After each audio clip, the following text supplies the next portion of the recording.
తాకట్టులో ఉన్న బంగారాన్ని విడిపించి ఆ రోజున్న మార్కెట్ ధర కట్టి మిగిలిన డబ్బును మీకు అందిస్తుంది ఎస్వీఎస్ గోల్డ్.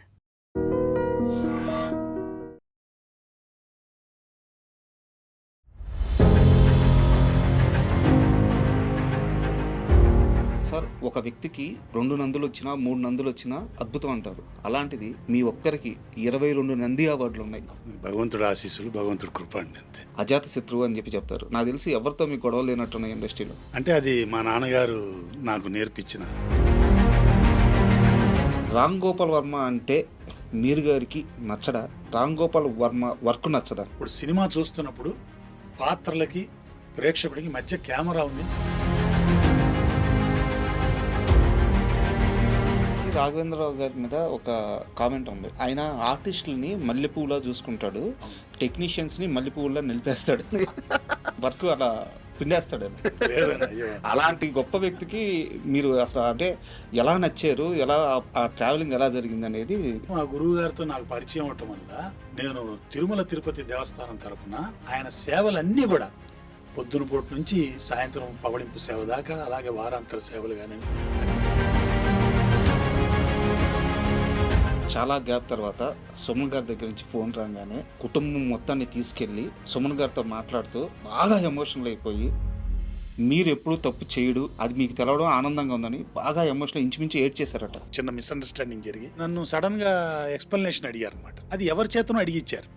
అక్కడ నేను కొంచెం హర్ట్ అయ్యాను. అంటే ఆయనకి నాకు నా దగ్గర ఉన్న అక్వెంటెన్స్, నా మీద ఉన్న దీంతో ఆయనే పిలిచి ఏంటి మీరు ఇట్ అయిందంటే ఏంటి అని అడిగితే నేను అక్రాస్ ది టేబుల్ చెప్తే నాకు తృప్తి ఉండేది. కరెక్ట్. ఇమీడియట్గా నేను చేయను సీరియల్ నుంచి మానేశాను. 8 years తర్వాత సుమన్ గారు కలవాలంటున్నారు. వెళ్తే ఆయన వచ్చి లేచి వచ్చి కౌలించుకొని ఎమోషనల్ అయ్యారంట. చాలా ఎమోషనల్. సీనియర్ ఎన్టీఆర్ గారితో మీకున్న పర్సనల్ మూమెంట్, బెస్ట్ మూమెంట్ చెప్పండి. మా నాన్నగారు దేహం వదిలేసిన తర్వాత మా నాన్నగారి మీద ఒక చిన్న డాక్యుమెంటరీ చేయాలని నాకు చిన్న కోరిక కలిగింది. ఆయన అప్పుడు సీఎంగా ఉన్నారు. సో నేను ఇలా డాక్యుమెంటరీ చేస్తున్నాను సార్, మీ బయట ఏదైనా కావాలంటే ఆయన ఒకటి అన్నారు, what capacity you have to make a documentary on SD Lal అన్నాడు ఆయన. బయటకు వచ్చిన తర్వాత ఒక్క సెకండ్ కళ్ళు మూసుకొని ఆలోచించాను, ఆయన మా నాన్న గురించి అంత గొప్పగా చెప్పాడు కదా. డాక్యుమెంటరీలో మాట్లాడిన దానికంటే కూడా నాకు ఎక్కువ తెలుసురా, నీకేం తెలుసు అన్నట్టు కదా.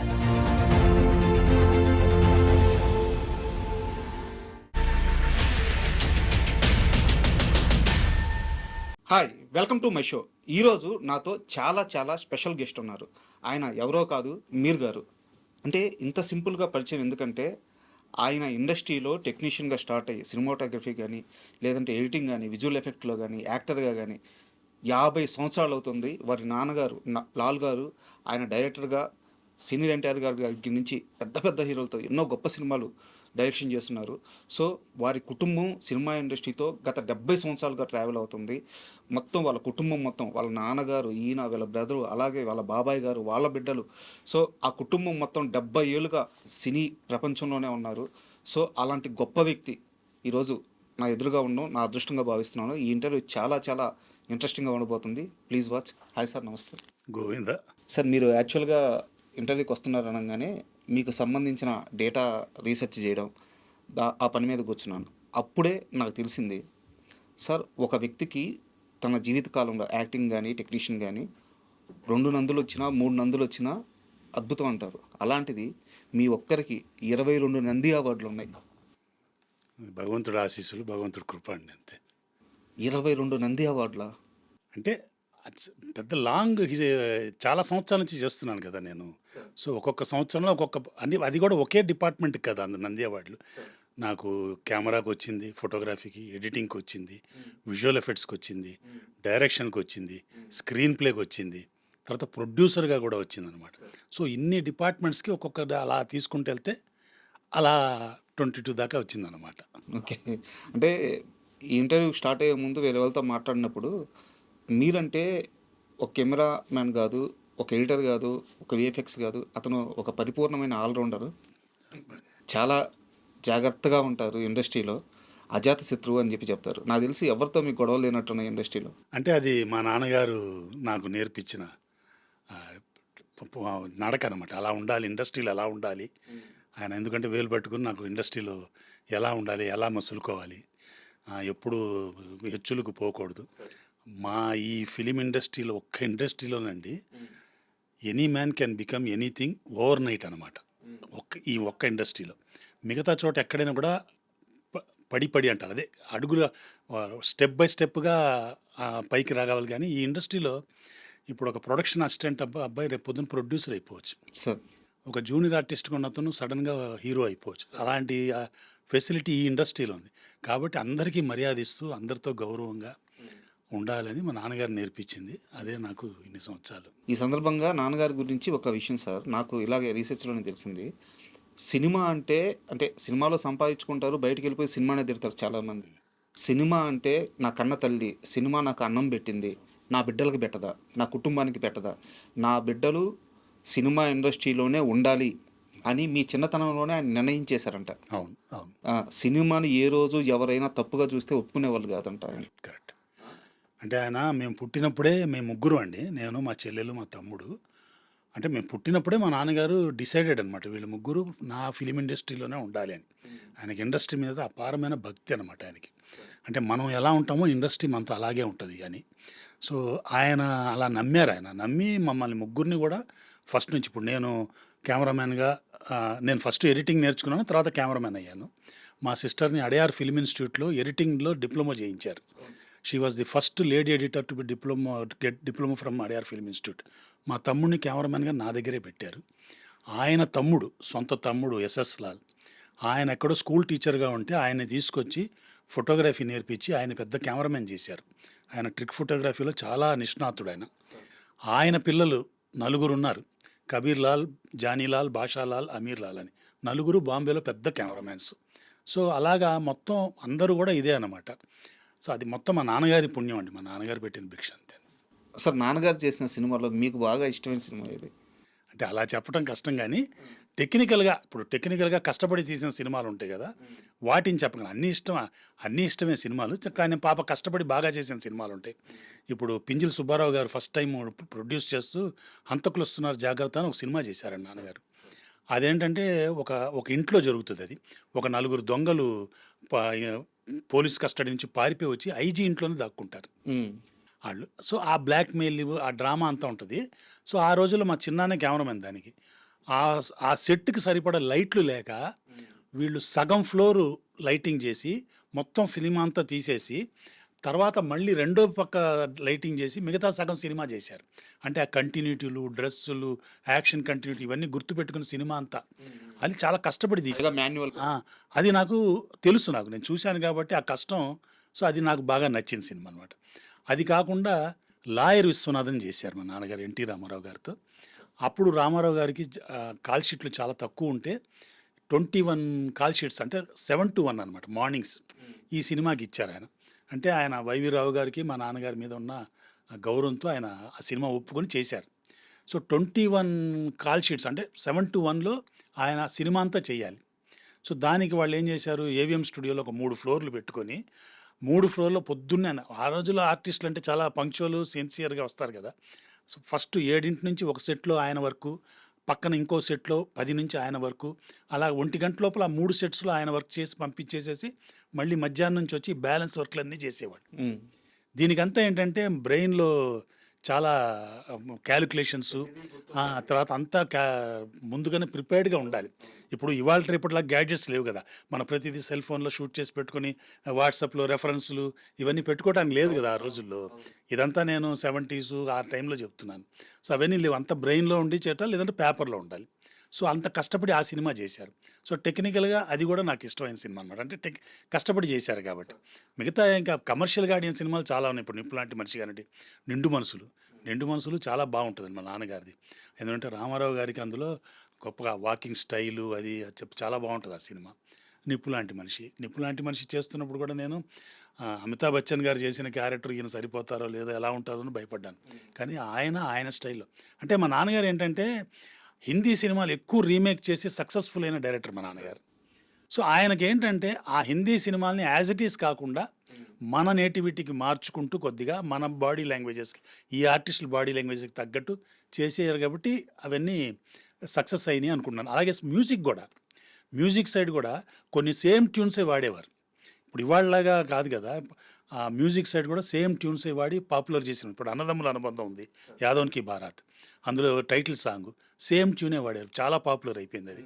అలాగా చాలా ఈ జాగ్రత్తలు తీసుకునేవారు ఆయన.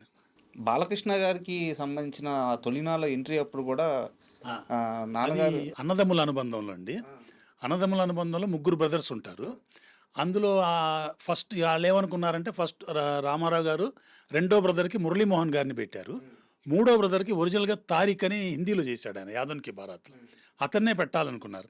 కానీ అతని డిమాండ్స్ అంతా కూడా చాలా ఫ్యాన్సీగా ఉండటంతో ఇవి ఏం చేద్దాం, ఏం చేద్దాం అన్నారు. Tamil at the same time చేస్తున్నారు. ఎంజి రామచంద్రన్ గారితో. అందులో ఏం చేశారు 2 క్యారెక్టర్‌లు ఎంజీఆర్ గారే యేసేశారు. మూడో క్యారెక్టర్‌కి చంద్రమోహన్ గారిని పెట్టారు. ఆయన అక్కడ పెట్టారు కదా! ఇక్కడ ఎందుకు రిపీట్ చేయటం అనుకున్నారో ఏంటో నాన్నగారు. సో, ఏం చేద్దాం అనుకున్నప్పుడు బాలకృష్ణ గారిని ట్రై చేద్దామని ఆ మేకప్ మ్యాన్ పీతాంబరం గారే ఆ సినిమాకి ప్రొడ్యూసర్. రామారావు గారి మేకప్ మ్యాన్. సో, ఆయన చేత చెప్పిస్తే ఆయన కూడా ఒప్పుకున్నారు. నాన్నగారి ఐడియానేనంటగా ఇది బాలకృష్ణ గారితో చేపిద్దాం అనేది. అంటే నాన్నగారు అంటే ఏదో ఎవరికో వస్తుంది కదా! స్పార్క్ వస్తుంది కదా! దాన్ని అలాగా చేసి ఆయనతో చెప్పి సార్‌తో చెప్పి ఒప్పించారనమాట. అది చాలా పెద్ద హైలైట్ అయింది అది యాక్చువల్లీ. బాలకృష్ణ గారు చేయటం వల్ల ఆ ముగ్గురు బ్రదర్స్ పరిపూర్ణంగా నాకు చాలా ఇష్టం. ఆ ఇంటర్వెల్ బ్లాక్ ఉంటది. రామారావు గారు లిఫ్ట్‌లోంచి బయటకొస్తారు. ఆ సిగరెట్ ఎత్తుకొని లైటర్ కోసం వెలుగుతూ చూస్తుంటే టక్కని బాలకృష్ణ గారు వచ్చి లైటర్ వెలిగిస్తారు. అందులోనే మురళీమోహన్ గారు కూడా వచ్చి సిగరెట్ పెడతారు. ముగ్గురు ఉంటారనమాట. అది బావుంటది. నిజానికి అప్పట్లో ఇది చాలా పెద్ద కమర్షియల్ షాట్ కదా. కమర్షియల్ షాట్ అది ఆ రోజుల్లో. సార్ ఒక చాలా సీరియస్ క్వశ్చన్, చాలా ఇంపార్టెంట్ క్వశ్చన్. ఇప్పుడు మన ఇంటర్వ్యూలో 2 సార్లు రామారావు గారి మాట రాగానే మీకు తెలియకుండా 2 సార్లు ఇట్లా చేతులెత్తి దండం పెట్టారు. మీరు టెక్నీషియన్గా సినిమా ఇండస్ట్రీలో స్టార్ట్ అయ్యే రోజు మీ నాన్నగారు రామారావు గారి దగ్గరికి మిమ్మల్ని తీసుకెళ్ళి ఆశీర్వాదం ఇప్పించి మిమ్మల్ని ఇండస్ట్రీలోకి అడుగు పెట్టించారు. అసలు మీ కుటుంబానికి రామారావు గారి పాత్ర ఏంటి? రామారావు గారిని మీ కుటుంబం ఎలా చూస్తుంది? మీరు ఎలా చూస్తారు? ఎందుకంటే రామారావు గారు లేకుండా మేము లేవని మీరు చాలాసార్లు చెప్పున్నారు. అసలు ఆయన రోల్ ఏంటి మీ లైఫ్లో? అంటే మా నాన్నగారు అన్ని సినిమాలు చేయటానికి అంత పేరు రావటానికి ముఖ్యమైన కారణం రామారావు గారు. ఎందుకంటే ఆయనకి కుల మతాలు ఇవన్నీ ఏమీ లేవండి. Only talent. టాలెంట్‌ని బట్టే మా నాన్నగారికి ఆయన అవకాశాలు ఇచ్చారు. సో, ఆ ఆ అవకాశాలను అందిపుచ్చుకొని నాన్నగారు కూడా చాలా సిన్సియర్‌గా, చాలా గ్రాటిట్యూడ్‌గా ఆయన ప్రెజెంట్ చేయటంలో గానియండి, అన్నిట్లో కూడా చాలా జాగ్రత్తగా ఉంటారాయన. సో, మా నాన్నగారి టాలెంట్ బయటికి రావటానికి మెయిన్‌గా రామారావు గారు ముఖ్యమైన వ్యక్తి అనమాట. ఆయన అంటే ఆల్మోస్ట్ మా నాన్నగారు ఆయన కులదైవంలాగా అనుకునేవారు మా నాన్నగారు. ఎన్టీ రామారావు గారు అంటే. ఆయన గురించి ఎవరైనా ఏదైనా మాట్లాడితే కూడా పడేవాడు కాదు ఆయన. అసలు ఒప్పుకునేవాడు కాదు ఆయన గురించి ఏదైనా అంటే కూడా. ఇక మెయిన్‌గా ఎందుకంటే ఒక టాలెంట్‌ని మాత్రమే ప్రోత్సహించి ఆయన మా నాన్నగారిని ఎంకరేజ్ చేశారు కాబట్టి ఆయన మీద ఆ గ్రాటిట్యూడ్ అనమాట. అందుకే మీరన్నట్టు ఆ ఫస్ట్ డే నేను ఇండస్ట్రీలో అడుగు పెడుతున్నప్పుడు కూడా పొద్దున్నే 4కి ఆయన ఇంటికి తీసుకెళ్ళి ఆయన కాళ్ళ మీద నమస్కారం పెట్టించి ఆయన దగ్గర ఆశీర్వాదం తీసుకొని ఇలా మా అబ్బాయిని వాటి నుంచి పంపిస్తున్నానంటే ఆయన కూడా ఆశీర్వదించి చాలా మంచి పని చేస్తున్నాను నాన్న, యు క్యారీ ఆన్, బాగా చేయి, చాలా సిన్సియర్గా పనిచేయాలి, హానెస్ట్గా పనిచేయాలి, డిగ్నిటీ ఆఫ్ లేబర్ని చూడకూడదు షార్ట్స్ తీసేటప్పుడు అదంతా కూడా అని ఆయన సూక్తులు కొన్ని చెప్పి నన్ను ఆశీర్వదించి పంపించారనమాట. సో, ఆ విధంగా ఆయన ఇంకోటి కూడా ఏంటంటే ఆయన చీఫ్ మినిస్టర్ అయిన తర్వాత మా సిస్టరు అడయార్ ఫిల్మ్ ఇన్స్టిట్యూట్లో డిప్లొమా తీసుకున్న తర్వాత ఫస్ట్ పోస్టింగ్ మా నాన్నగారు వచ్చి సార్ని అడిగితే ఏపీ ఫిల్మ్ డెవలప్మెంట్ కార్పొరేషన్లో మా సిస్టర్ని ఎడిటర్గా పెట్టారు. ఆ తర్వాత మా సిస్టర్ దూరదర్శన్కి అప్లై చేసింది, దూరదర్శన్లో వచ్చేసింది, వెళ్ళిపోయింది. ఫస్ట్ ఓపెనింగ్ అక్కడ మా సిస్టర్ విషయంలో కూడా ఆయన హస్తం ఉందన్నమాట. ఫస్ట్ ఎంప్లాయ్మెంట్ ఇచ్చింది ఆయనే మా సిస్టర్కి కూడా. సో, ఆ విధంగా మాకందరికీ ఏంటంటే ఆయన మా ఇంటి దైవం అనమాట. అలాగా అంటే మా నాన్నగారు ఆయన లేకపోతే నేను లేనని ఆయన ఎన్నోసార్లు చెప్పారు మాకు. సో, అందుకని ఆయన అంతగా ఆయన పూజించి ఆరాధించేవాడు కాబట్టి మాకు కూడా ఆయన ఆరాధ దైవం అనమాట. మీకు మర్చిపోలేని ఒక మూమెంట్ ఎన్టీఆర్ గారితో, అంటే మీరు తర్వాత ఒక పెద్ద కెమెరామెన్ అయిన తర్వాత కానీ, లేదా మీరు బిజీగా ఉన్న కాలంలో సడన్గా కలిసిన రోజు కానీ, సీనియర్ ఎన్టీఆర్ గారితో మీకున్న పర్సనల్ మూమెంట్, నాన్నగారిది ఓకే, మీ మూమెంట్ ఏదైనా ఒక బెస్ట్ మూమెంట్ చెప్పండి. అంటే బెస్ట్ మూమెంట్ అని కాదు. అంటే సార్ దగ్గర షూటింగ్స్‌కి అంతా నేను వెళ్ళేవాడినండి. అన్ని షూటింగ్స్ నిప్పు లాంటి మనిషి కానివ్వండి, అన్ని షూటింగ్స్‌కి ఆల్మోస్ట్ 50-60% షూటింగ్స్‌లో నేను ఉండేవాడిని. ఎందుకంటే స్కూల్ అవ్వగానే కార్ వచ్చేసి కార్లో డైరెక్ట్‌గా నాన్నగారి దగ్గరికి వెళ్ళేవాడిని. అక్కడి నుంచి షూటింగ్‌కి వెళ్ళటం, షూటింగ్ నుంచి నైట్స్ ఆ రోజుల్లో నైట్‌లోనే ల్యాబ్‌లో రషెస్ అవి వచ్చేవి, ప్రాసెస్ అయ్యి. ఆ తర్వాత ఎడిటింగ్ రూమ్‌లో ఉండటం, మా నాన్నగారు ఎడిటింగ్ రూమ్‌లో పడుకోవటం, ఆయనతో పాటు ఉండటం, ఇలాగా ఆయనతో పాటు తిరిగాను. సో, ఆ అనుభవం ఆయన సినిమాల షూటింగ్ అనుభవం వేరు. కానీ నాకు పర్సనల్‌గా ఆయనతో ఒక అనుభవం ఏంటంటే మా నాన్నగారు దేహం వదిలేసిన తర్వాత 93లో మా నాన్నగారు దేహం వదిలేశారు. వదిలిన తర్వాత నేను అప్పుడు దూరదర్శన్లో బాగా బిజీగా ఉన్నానండి. సో దూరదర్శన్లో మా నాన్నగారి మీద ఒక చిన్న డాక్యుమెంటరీ చేయాలని నాకు ఒక చిన్న కోరిక కలిగింది. నేను పర్మిషన్ తెచ్చుకున్నాను అక్కడ దూరదర్శన్ నుంచి. తెచ్చుకున్నప్పుడు మరి ఆయన 2 వాక్యాలు లేకుండా మా నాన్నగారి డాక్యుమెంటరీ అంటే పరిపూర్ణం కాదు కదా. మెయిన్ పర్సన్ ఆయనే కదా. ఆయన కదా. అందుకని నేను ఏం చేశానంటే చాలా కష్టపడి ఆయన అప్పుడు సీఎంగా ఉన్నారు. కష్టపడి ఆయన దగ్గర ఇంటర్వ్యూ తీసుకొని ఇలాగ లాల్ గారు అబ్బాయి మాట్లాడాలంటున్నారంటే నేను వెళ్ళాను. రోడ్ నెంబర్ 12లో 13లోనో ఉండేది ఇల్లు అయింది. అక్కడికి వెళ్ళాను సార్ని కలవటానికి. వెళ్ళినప్పుడు రమ్మని కూర్చోబెట్టారు. నాన్నగారు ఇలా అయిపోయారంటే సారీ అది ఇది అన్నారు. బాగానే ఉంది. సో నేను ఇలా డాక్యుమెంటరీ చేస్తున్నాను సార్, మీ బయట ఏదైనా కావాలంటే ఆయన ఒకటి అన్నారు, what capacity you have to make a documentary on SD Lal అన్నాడు ఆయన. బా. ఇలాగే అన్నారన్నమాట. What capacity you have to make a documentary on SD Lal అన్నారు. నాన్న కొంచెం నేను ఆ క్వశ్చన్ నేను ఎక్స్పెక్ట్ చేయలేదు కదా. ఇప్పుడు ఎక్స్పెక్ట్ చేయబట్టే నేను sir I'm his son sir, I travelled with him from all the years sir, I know more about him and no you don't know more about him, he's far then what you know. నీకు capacity వచ్చిన తర్వాత అప్పుడు రా నేను మాట్లాడుతా అన్నారు ఆయన.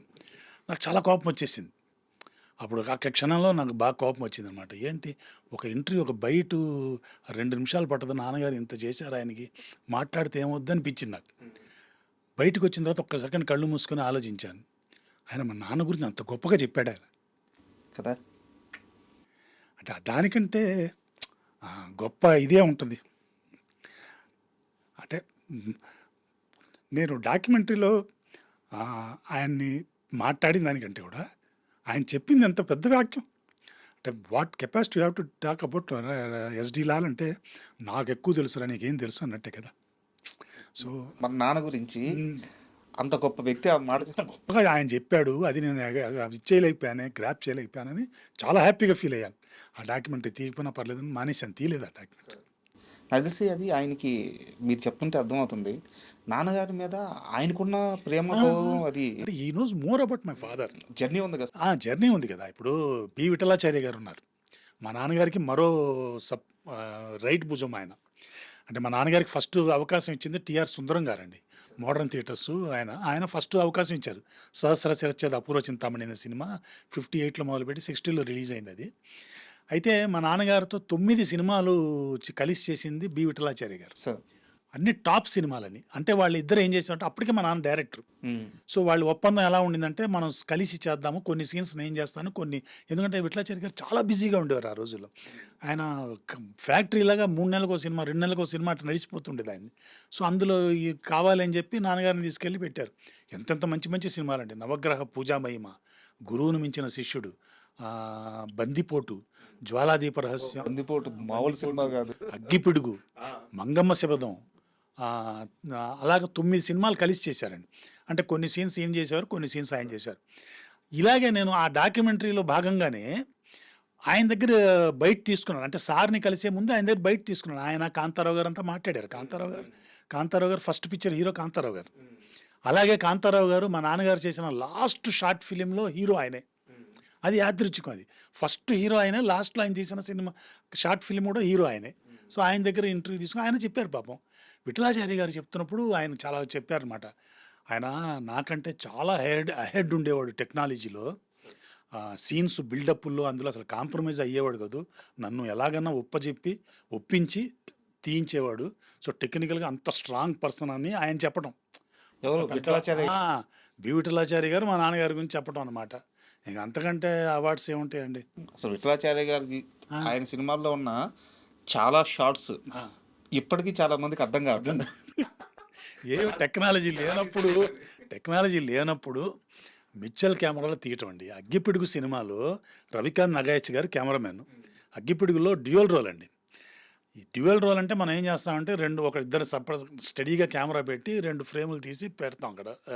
జనరల్గా చేసేది అది. అంటే ఇప్పుడు కాదు, ఇప్పుడు డిజిటల్ వచ్చిన తర్వాత you can make any number of characters, any moment కానీ చేయొచ్చు. ఆ రోజుల్లో చేసేటప్పుడు స్టడీగా తీయాలి. అగ్గిపిడుగులో వాళ్ళు ట్రాలీలు తీశారు డ్యూయల్ రోల్లో. మార్చి అంటే కొత్త టెక్నాలజీ. రవికాంత్ నగాయచ్ గారు ట్రిక్ ఫోటోగ్రఫీలో మాస్టర్ అండి ఆయన. సార్ ఆయన చాలా ఆడుతూ పాడుతూ చేస్తారు. ఆయన పెద్ద ఇన్స్పిరేషన్ నాకు. ఆయన సీరియస్గా ఉండడు, ఎంత పెద్ద ఇదైనా కూడా ఆడుతూ పాడుతూ చేస్తుంటారు ఆయన. అలా చేశారు ఆ సినిమాలు. సో ఇప్పుడున్న టెక్నాలజీకి ఓకే, కానీ అప్పుడు అసలు హైలీ అన్ఇమాజినబుల్ అనమాట. సార్ యాక్చువల్గా ఇంటర్వ్యూకి వచ్చే ముందు నేను ప్రిపేర్ అవుతున్నప్పుడు మీ జర్నీ గురించి నేను కన్ఫ్యూజ్ అయిపోయాను సార్. ఎందుకంటే 50 ఏళ్ళ జర్నీ, సినిమాలకు చేశారు, స్టూడియోల్లో చేశారు, సీరియల్స్ చేశారు, ఫ్రీలాన్స్లు చేశారు, యాడ్స్ చేశారు, డాక్యుమెంటరీస్ చేశారు. సో మా ఆడియన్స్ కోసం జస్ట్ మీ కెరీర్ అంటే మీరు ఇంకా పూర్తి స్థాయిలో మీరు దిగింది ఎక్కడి నుంచి ఎక్కడికి ఎలా ట్రావెల్ అయ్యారనేది ఒక్క నిమిషంలో చెప్తారు. సీరియస్గా చెప్తున్నా, నేను కన్ఫ్యూజ్ అయ్యే మా ఆడియన్స్ కోసం మీ నోటి గురించి చెప్పించాలని అనుకుంటున్నాను. నేను నిజంగా కన్ఫ్యూజ్ అయ్యాను అంత పెద్ద జర్నీ అయ్యాడైతే. అంటే నేను యాక్చువల్గా అఫీషియల్గా 1977లో ఫిల్మ్ ఇండస్ట్రీకి వచ్చానండి. సార్ ఫిల్మ్ ఇండస్ట్రీకి వచ్చి టిఎస్ వినాయకం, కస్తూరి గారు, కేఎస్ ప్రసాద్ గారు అని వాళ్ళ ముగ్గురు నా గురువులు సార్ ఫోటోగ్రఫీలో. వాళ్ళ దగ్గర నేర్చుకున్నాను, వర్క్ మొదలు పెట్టాను. మన కె విశ్వనాథ్ గారి సినిమాలకు పనిచేశాను. శుభోదయం, సప్తపది, సార్ జనని జన్మభూమి, సిరివెన్నెల, ఈ సినిమాలకు పనిచేశాను. అక్కడ సినిమాలు చేశాను. తర్వాత ఇండిపెండెంట్గా ఒక సినిమా చేశాను, ఎవడోరు పౌర్ణమి అని తమిళ్లో సినిమా చేశాను. సార్ ఆ తర్వాత మా సిస్టర్ ఇక్కడ హైదరాబాద్కి రావటం వల్ల దూరదర్శన్కి మా నాన్నగారు ఇక్కడ షిఫ్ట్ అయిపోయారు. సో ఆయన బలవంతం మీద నన్ను కూడా ఇక్కడ పిలిపించాలని ఆయన ఇక్కడ పిలిపించారు. ఇక్కడికి రావడానికి ఆయన ఏం చేశారంటే, రామంతపూర్లో state institute of educational technology అని అప్పుడే స్టార్ట్ అయింది, టెలి స్కూల్ అని ప్రోగ్రామ్స్ చేసేవాళ్ళు, వీడియో ప్రోగ్రామ్స్. అందులో కెమెరామ్యాన్ పోస్ట్ ఉందని చెప్పి నన్ను వేసి నన్ను పిలిపించారు అనమాట. అక్కడి నుంచి వచ్చి అక్కడ చేసిన తర్వాత ఇక్కడ వీడియోకి వచ్చిన తర్వాత, వీడియో ఫస్ట్ టైం నేను అంత ఫిలింలో చేశాను కదా, వీడియోకి రాగానే వీడియోలో నాకు చాలా ఇంట్రెస్టింగ్గా ఉండేది. అంటే ఇప్పుడు నేనే రాజు నేనే మంత్రి ఇలాగ ఇక్కడ ఎక్స్పెరిమెంట్లు చేయడానికి అవి చేస్తున్నప్పుడు అది చూసి కొంత నాకు మిత్రుడు విశ్వనాథ్ అని అలాగ ఒకళ్ళిద్దరు మిత్రులు నన్ను కలిసి సీరియల్స్కి, అప్పుడే సీరియల్స్ స్టార్ట్ అవుతున్నాయి దూరదర్శన్ 85-86 ప్రాంతంలో స్టార్ట్ అవుతుంది. ఫస్ట్ బంచ్లో దేశంలో ఈ రోజున ఒక సీరియల్, కరుణ గారని ఆవిడ, ఆ సీరియల్కి పనిచేశాను. అలాగే తాతినేని ప్రకాశ్రావు గారు, ఆయన తాతినేని ప్రకాశ్రావు అంటే మన senior director, senior most. Tatineni Prakash Rao గారు అంటే ఇండియాలో ఉండే టాప్ హీరోస్ అందరినీ డైరెక్ట్ చేసిన డైరెక్టర్ గారు ఆయన. ఆయన సీరియల్ చేశారు మీరు ఆలోచించండి, దానికి కెమెరామెన్ ఎడిటర్ని నేను. యాక్చువల్గా ఫస్ట్ ఎడిటింగ్లో జాయిన్ అయ్యానండి. కె గోవింద్ స్వామిని ఆయన దగ్గర చేశాను. తర్వాత ఎడిటింగ్ రూమ్ నచ్చక, నాకు లోపలే ఉండే యంగ్ కదా, నచ్చక బయటకు వచ్చి కెమెరాకి వచ్చాను నేను. సో ఎడిటింగ్ ఇది నాకు తెలుసు, ఎడిటింగ్. సో నేను ఇక్కడ వీడియోకి వచ్చిన తర్వాత నేనే ఎడిటింగ్ చేసుకోవడం మొదలుపెట్టాను. ఈ ఎక్విప్మెంట్ మీద ఈజీగా ఉండేది, ఫిలిం కంటే ఈజీ అయ్యేటప్పటికి ఇది చేయడం మొదలుపెట్టాను. సో అలాగా సీరియల్స్, దూరదర్శన్ సీరియల్స్ మొదలుపెట్టి దూరదర్శన్లో చాలా సీరియల్స్ చేశాను. ప్రదీప్ గారు వీళ్ళతంతా కలిసి చాలా సీరియల్స్ చేశాను. అదైన తర్వాత ఈటీవీ 94 నుంచి ప్రొడక్షన్ స్టార్ట్ చేశానండి. ఈటీవీలో స్టార్ట్ చేశాను. ఈటీవీ చేసి ఈటీవీలో ఒక 10-11 ఇయర్స్ దాకా ఈటీవీ సీరియల్స్ అన్ని, ఎండమావులు, శివలీలలు, ఇలాంటి సీరియల్స్ అన్ని కూడా నేను కెమెరామెన్గా, ఎడిటర్గా చేశాను. డైరెక్షన్ కూడా ఫస్ట్ టైం ఈటీవీలో అయ్యాను, శివలీలు సీరియల్. ఆ తర్వాత ఎండమావులు, ఈ సీరియల్స్కి అన్నీ చేశాను. ఆ తర్వాత జెమినీ, జీ తెలుగు, మా టీవీ, ఎస్వీబీసీ అన్ని ఛానల్స్కి అన్నిటికి కూడా చేశాను.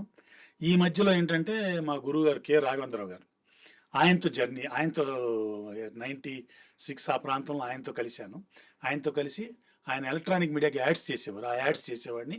అలాగే ఆయనతో కలిసి ఆయన సీరియల్స్కి అన్నిటి కూడా నా చేత డైరెక్ట్ చేయించేవారు ఆయన, ఆ మైథలాజికల్స్ అవన్నీ. అలాగే ఆయన సినిమాల్లో కూడా ఏదైనా మైథలాజికల్ వర్క్ ఉంటే ఆ వర్క్ అంతా నాతో చేయిస్తారు సార్. ఇప్పుడు షిర్దీ సాయి కానివ్వండి, అన్నమయ్య, ఇంటింటి అన్నమయ్య, ఓం నమో వెంకటేశాయ, ఇలాంటి సినిమాలన్నిటి కూడా కొంతవరకు అది కూడా చేశాను అనమాట.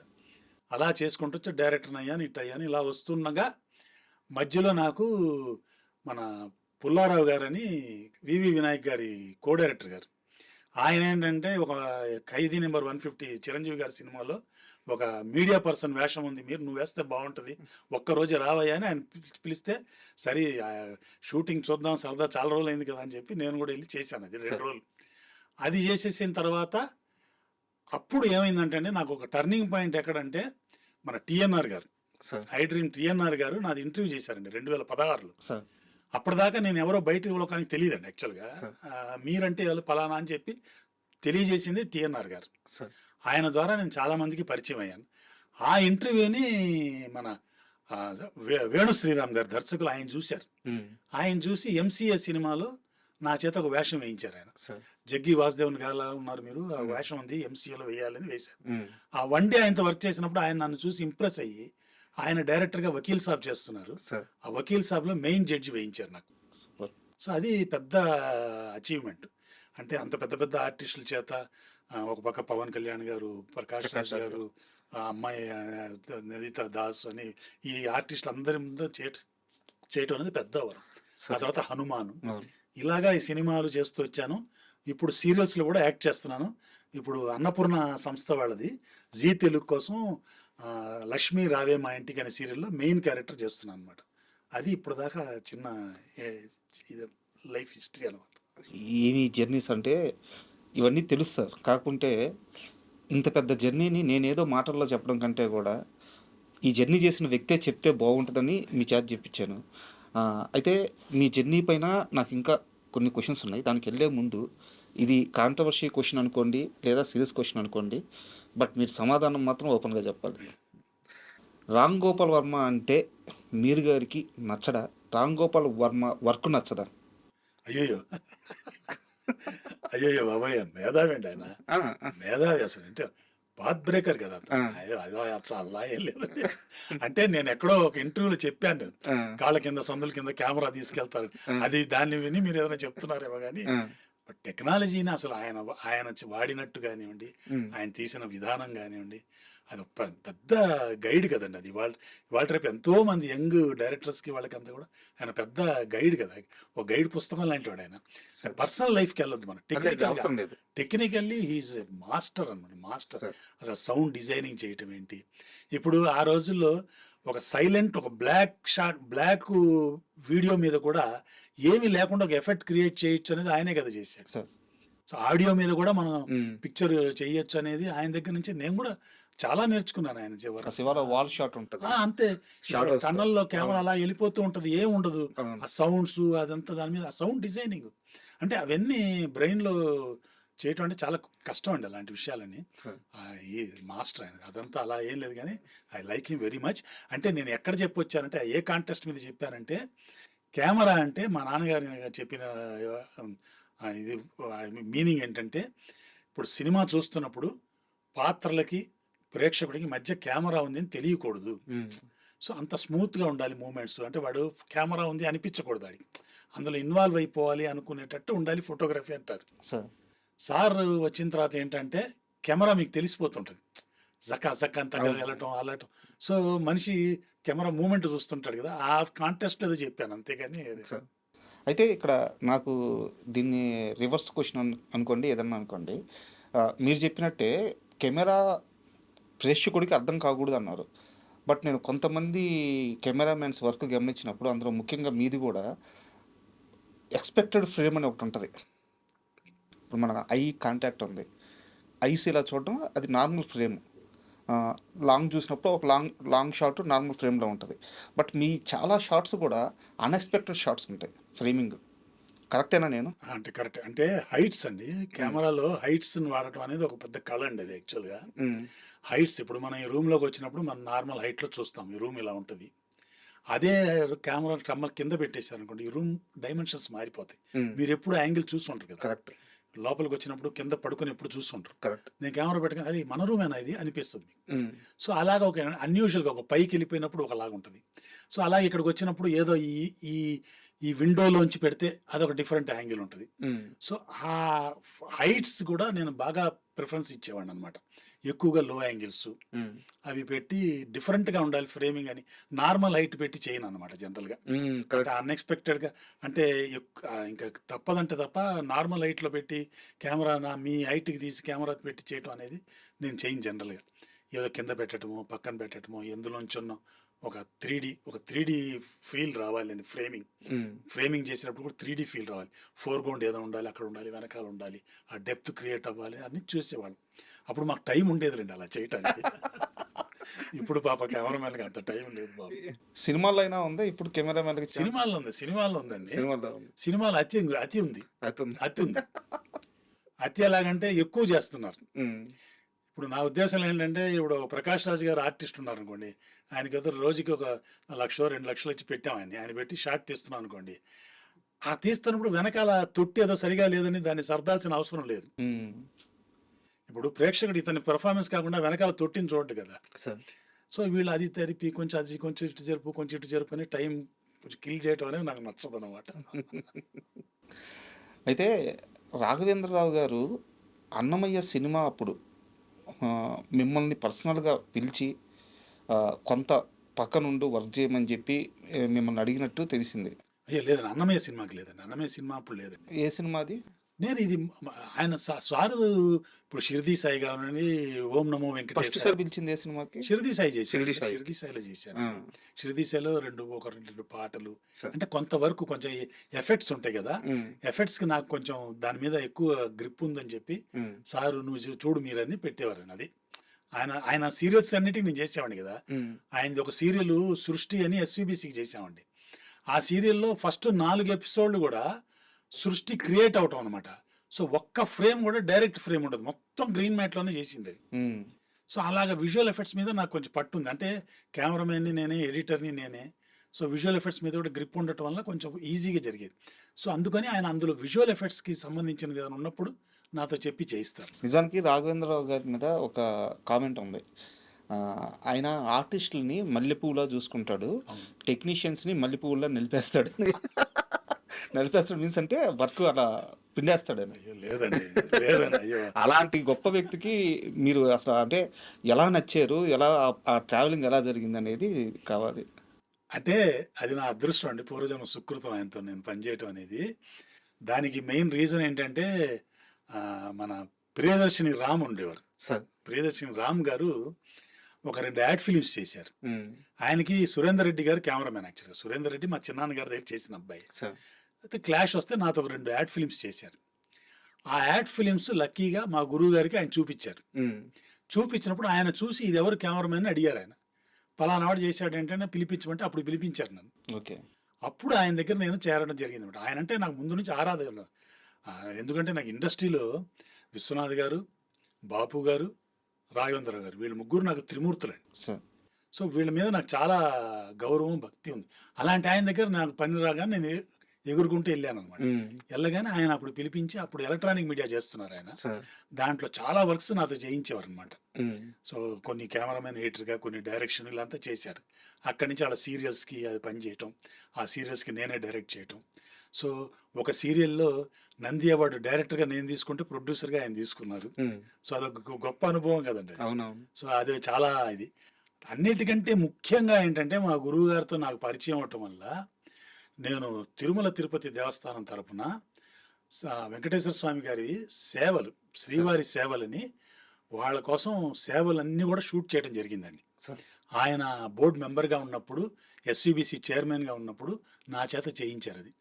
అది జీవితంలో అసలు ఇప్పటిదాకా నా లైఫ్లో అంతకంటే గొప్ప అవకాశం రాలేదు, ఇక మీదట వస్తుందని కూడా నాకు నమ్మకం. ఆధ్యాత్మికంగా మీ జీవితం కూడా మంచి టర్న్ అయింది అక్కడేనంటగా. ఆల్మోస్ట్ అంటే భగవంతుడిది, అంటే దాని ముందు నుంచి ఉన్నాను కానీ అక్కడ దాని మీద ఇంకా ఎక్కువ అయింది అనమాట స్వామి ఇది.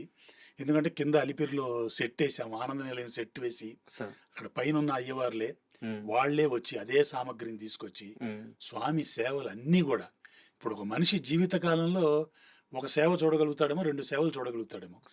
అలాంటిది ఆయన సేవలన్నీ కూడా పొద్దున పూట నుంచి సాయంత్రం పవళింపు సేవ దాకా, అలాగే వారాంతర సేవలు కానివ్వండి, అన్ని సేవలు కూడా నేను షూట్ చేసి చేయటం అనేది నాకు లైఫ్లో అసలు పెద్ద అచీవ్మెంట్ అనమాట. దానికి ముఖ్యమైన కారణం మా గురువు గారు రాఘవేంద్ర గారు. ఆయన వల్లే అది జరిగిందనమాట. ఆయనకి నా మీద అప్పటికి ఉన్న నమ్మకం అన్నమాట. నమ్మకం నేను చేయగలనని ఆయన చేయించారు నా చేత. అది బ్రహ్మాండంగా వచ్చింది. ఇవాళ రేపు మీరు ఏ ఛానల్లో తీసుకున్నా, ఏ న్యూస్ ఛానల్ అయినా ఎక్కడ తీసుకున్నా, తిరుమల గురించి, స్వామి గురించి ఏదైనా విజువల్స్ వస్తే అందులో 75% నుంచి 80% నేను చేసిన విజువల్సే ఉంటాయి. కరెక్ట్. యాక్చువల్గా నేషనల్ జియోగ్రఫీలో కూడా ఈ విజువల్స్ వాడారు. ఆనంద నిలయం విజువల్స్ అన్ని కూడా మావే అనమాట. యాక్చువల్గా ఒక పని మీద ఒక 1 year బ్యాక్ రాఘవేంద్రరావు గారి ఆఫీస్కి పక్కనే ఉంటుంది మనకి. అక్కడికి వెళ్ళినప్పుడు అక్కడ ఒక చిన్న డిస్కషన్ జరిగింది. ఆ డిస్కషన్లో మీ ప్రస్తావన వచ్చి, అంటే వారు అప్పుడే తిరుమల దర్శనం చేసుకొని వచ్చున్నారు. నేను కూడా అప్పుడే వేరే క్షేత్రం దగ్గర దర్శనం చేసుకొని ప్రసాదం ఇవ్వడానికి అట్లా వెళ్ళినప్పుడు ఒక మాట అన్నారు. అది యాక్చువల్గా మీరు వస్తే మీకు చెప్తా ఉన్నాను. మీకు అక్కడ ఆ సేవలు షూట్ చేసి ఒక్కొక్క రోజు నిద్రలో కూడా షార్ట్స్ అవన్నీ మీకు కనిపించేవంట. అవునవును. ఆ, అవును. పిచ్చి పిచ్చిగా ఉండేదండి అప్పుడు అసల. కొద్దిగా వారేమన్నారంటే మీరు అదృష్టం అది. అవును. అది పూర్వజన్మ సుకృతం అండి అది. స్వామివారు కల్లో కనిపించడం ఏంది. ఆ! ఎందుకంటే ఆ అయ్యవార్లే వాళ్ళే వచ్చి ఆ సామగ్రిని తీసుకొచ్చి ఇక్కడ సెట్‌లో చేయటం, అన్ని సేవలు నేను చూడగలగటం. ఇప్పుడు ఒక అభిషేకం చూడాలంటే అసలు అవుతదా అండి? అలాంటి అభిషేకం 2 రోజులు షూటింగ్. అన్ని వేల లీటర్ల పాలు. అలాంటి ఆ స్వామి నల్లటి విగ్రహం మీద అలా తెల్లటి పాలు పడుతుంటే, ఆ విజువల్స్ అన్నీ అసలు ఎక్స్‌ట్రార్డినరీ అనమాట. అండ్ విశ్వనాథ్ గారితో వర్క్ ఎలా ఉండేది సార్? మా గురుగారు అయితే అసిస్టెంట్‌గా నేను చేశానండి. మా గురుగారు కస్తూరి గారు కెమెరామెన్ ఆయనతో. 'శుభోదయం', 'సప్తపది', 'జనని జన్మభూమి', 'సిరివెన్నెలలో' కొంత పార్ట్ చేశాను.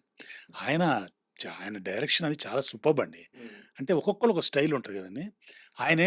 ఆయన స్టైల్ ఏంటంటే ఇప్పుడు ఫ్రేమింగ్ ఇప్పుడు కెమెరామెన్‌కి ఏం చెప్తారంటే, "ఇదిగో ఇప్పుడు పెట్టుకో అది క్లోజ్ పెట్టుకోమా" అని చెప్తారు.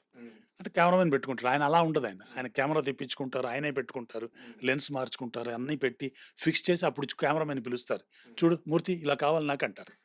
సో, అది చూసుకున్న తర్వాత మనం ఏం చేస్తామంటే దానికి తగ్గట్టుగా కొంచెం అటు ఇటు జరుపుకోవటాలు అవి చేసుకొని అంటే మనకి కొన్ని ఇవి ఉంటాయి కదా! కొన్ని రూల్స్ అండ్ రెగ్యులేషన్స్ ఉంటాయి. కంపోజిషన్స్ ఆయనకు ఏం కావాలో ఆయన అలా చెప్తారనమాట. దాన్ని బట్టి మనం చేసుకుంటాం. అలాగే ఆర్టిస్టులు పెర్ఫార్మన్స్ దగ్గర గూడా అన్నీ గూడా బిజినెస్‌లుండాలి. ఏదో ఊరికే నిలబడి చెప్పటం డైలాగులు అలా ఉండవు. ఏదో అక్కడి నుంచి రావటం, ఈడొచ్చి ఏదో చెప్పుకుంటూ ఇలా ఎళ్ళిపోవటం, ఇతనేదో బట్టలు తీసుకొని మడత పెట్టుకుంటూ అటు ఎళ్ళటం, ఆవిడేదో వంటగదిలోంచి రావటం ఇలాగ బిజినెస్‌లు. ప్రతి సీన్‌లో గూడా బిజినెస్‌లుంటాయి. ఆ బిజినెస్‌ల యాక్టివిటీలనేవి నాకు డైరెక్షన్‌లో చాలా ఉపయోగపడ్డాయనమాట. అంతే గదా! ఇప్పుడు ఊరికే నిలబడి ఇప్పుడు సీరియల్స్‌లో వస్తున్నప్పుడు అందరూ లైన్‌గా నిలబడి అందరూ చెప్పడం అలా ఉండదక్కడ ఆయన సీరియల్స్‌లో అంతా. అంతా బిజినెస్‌లుంటాయనమాట. అయితే విశ్వనాథ్ గారు ఒకసారి మీరు సీరియల్స్‌లో ఉన్నప్పుడు అనుకుంటాను. ఏవో ఈ సీరియల్స్‌లో జూప్ జూప్ అని ఈ షార్ట్స్ వస్తుంటే ఆ! ఎందుకయ్యా మీరు కూడా అవి తీస్తారు? అది గురువుగారితో ఆయన యాక్ట్ చేసి నేను కెమెరామెన్‌గా ఒక పిక్చర్ చేశానండి. అది గొప్ప అదృష్టం. అది మా అశోక్ కుమార్ అన్నయ్య డైరెక్ట్ చేసాడు ఒక సినిమా. 'కుచ్చు కుచ్చు కూనమ్మ' అని ఎఫ్‌డీసీ కోసం చేశాం. చిల్డ్రన్స్ ఫిల్మ్ అది. అందులో గురువుగారు మెయిన్ క్యారెక్టర్. అయితే అందులో ఒక చిన్న సీన్ ఉందన్నమాట. ఏంటంటే ఆయన్ని సనా గారు ఆయన కోడలనమాట. వచ్చి ఆయనేదో ఒక మాట అంటది వాళ్ళ అబ్బాయి గురించి. అన్నప్పుడు ఫిల్మ్‌లో చేసిందది. ఆయన అశోక్ కుమార్ అన్నయ్య వచ్చి ఏం చెప్పాడంటే, ఆయన రియాక్షన్స్ మనం విస్పాన్‌లు తీస్తాం. ఆ రోజుల్లో విస్పాన్ అంటారు. అంటే కెమెరా ఇలా పెట్టి జక్కని రివర్స్ చేస్తాం. ఇలా పెట్టి ఇలా రివర్స్ చేస్తాం. రివర్స్ చేసినప్పుడు జక్, జక్ అని వస్తదనమాట. ఫిల్మ్‌లో ఆ రోజుల్లో అట్టా స్టైల్ ఉండేది. జక్ జక్ అని రివర్స్ పాన్ చేయటం. అలా చేద్దామని గురువుగారికెళ్ళి చెప్తానంటే ఎళ్లి ఈయన చెప్పాడు. సార్ ఇలాగ విస్పాన్‌లు చేస్తున్నాను. ఏమయ్య! నువ్వు గూడానా? ఏంటి ఇప్పుడు ఉష్ నా మీదేస్తావా? ఎందుకయ్యా బ్రహ్మాండంగా ఎక్స్‌ప్రెషన్ ఇస్తాను. ట్రాలీ ఏసుకో. ట్రాలీ ఎయి. బ్రహ్మాండమైన ఎక్స్‌ప్రెషన్ ఇస్తానన్నాడు.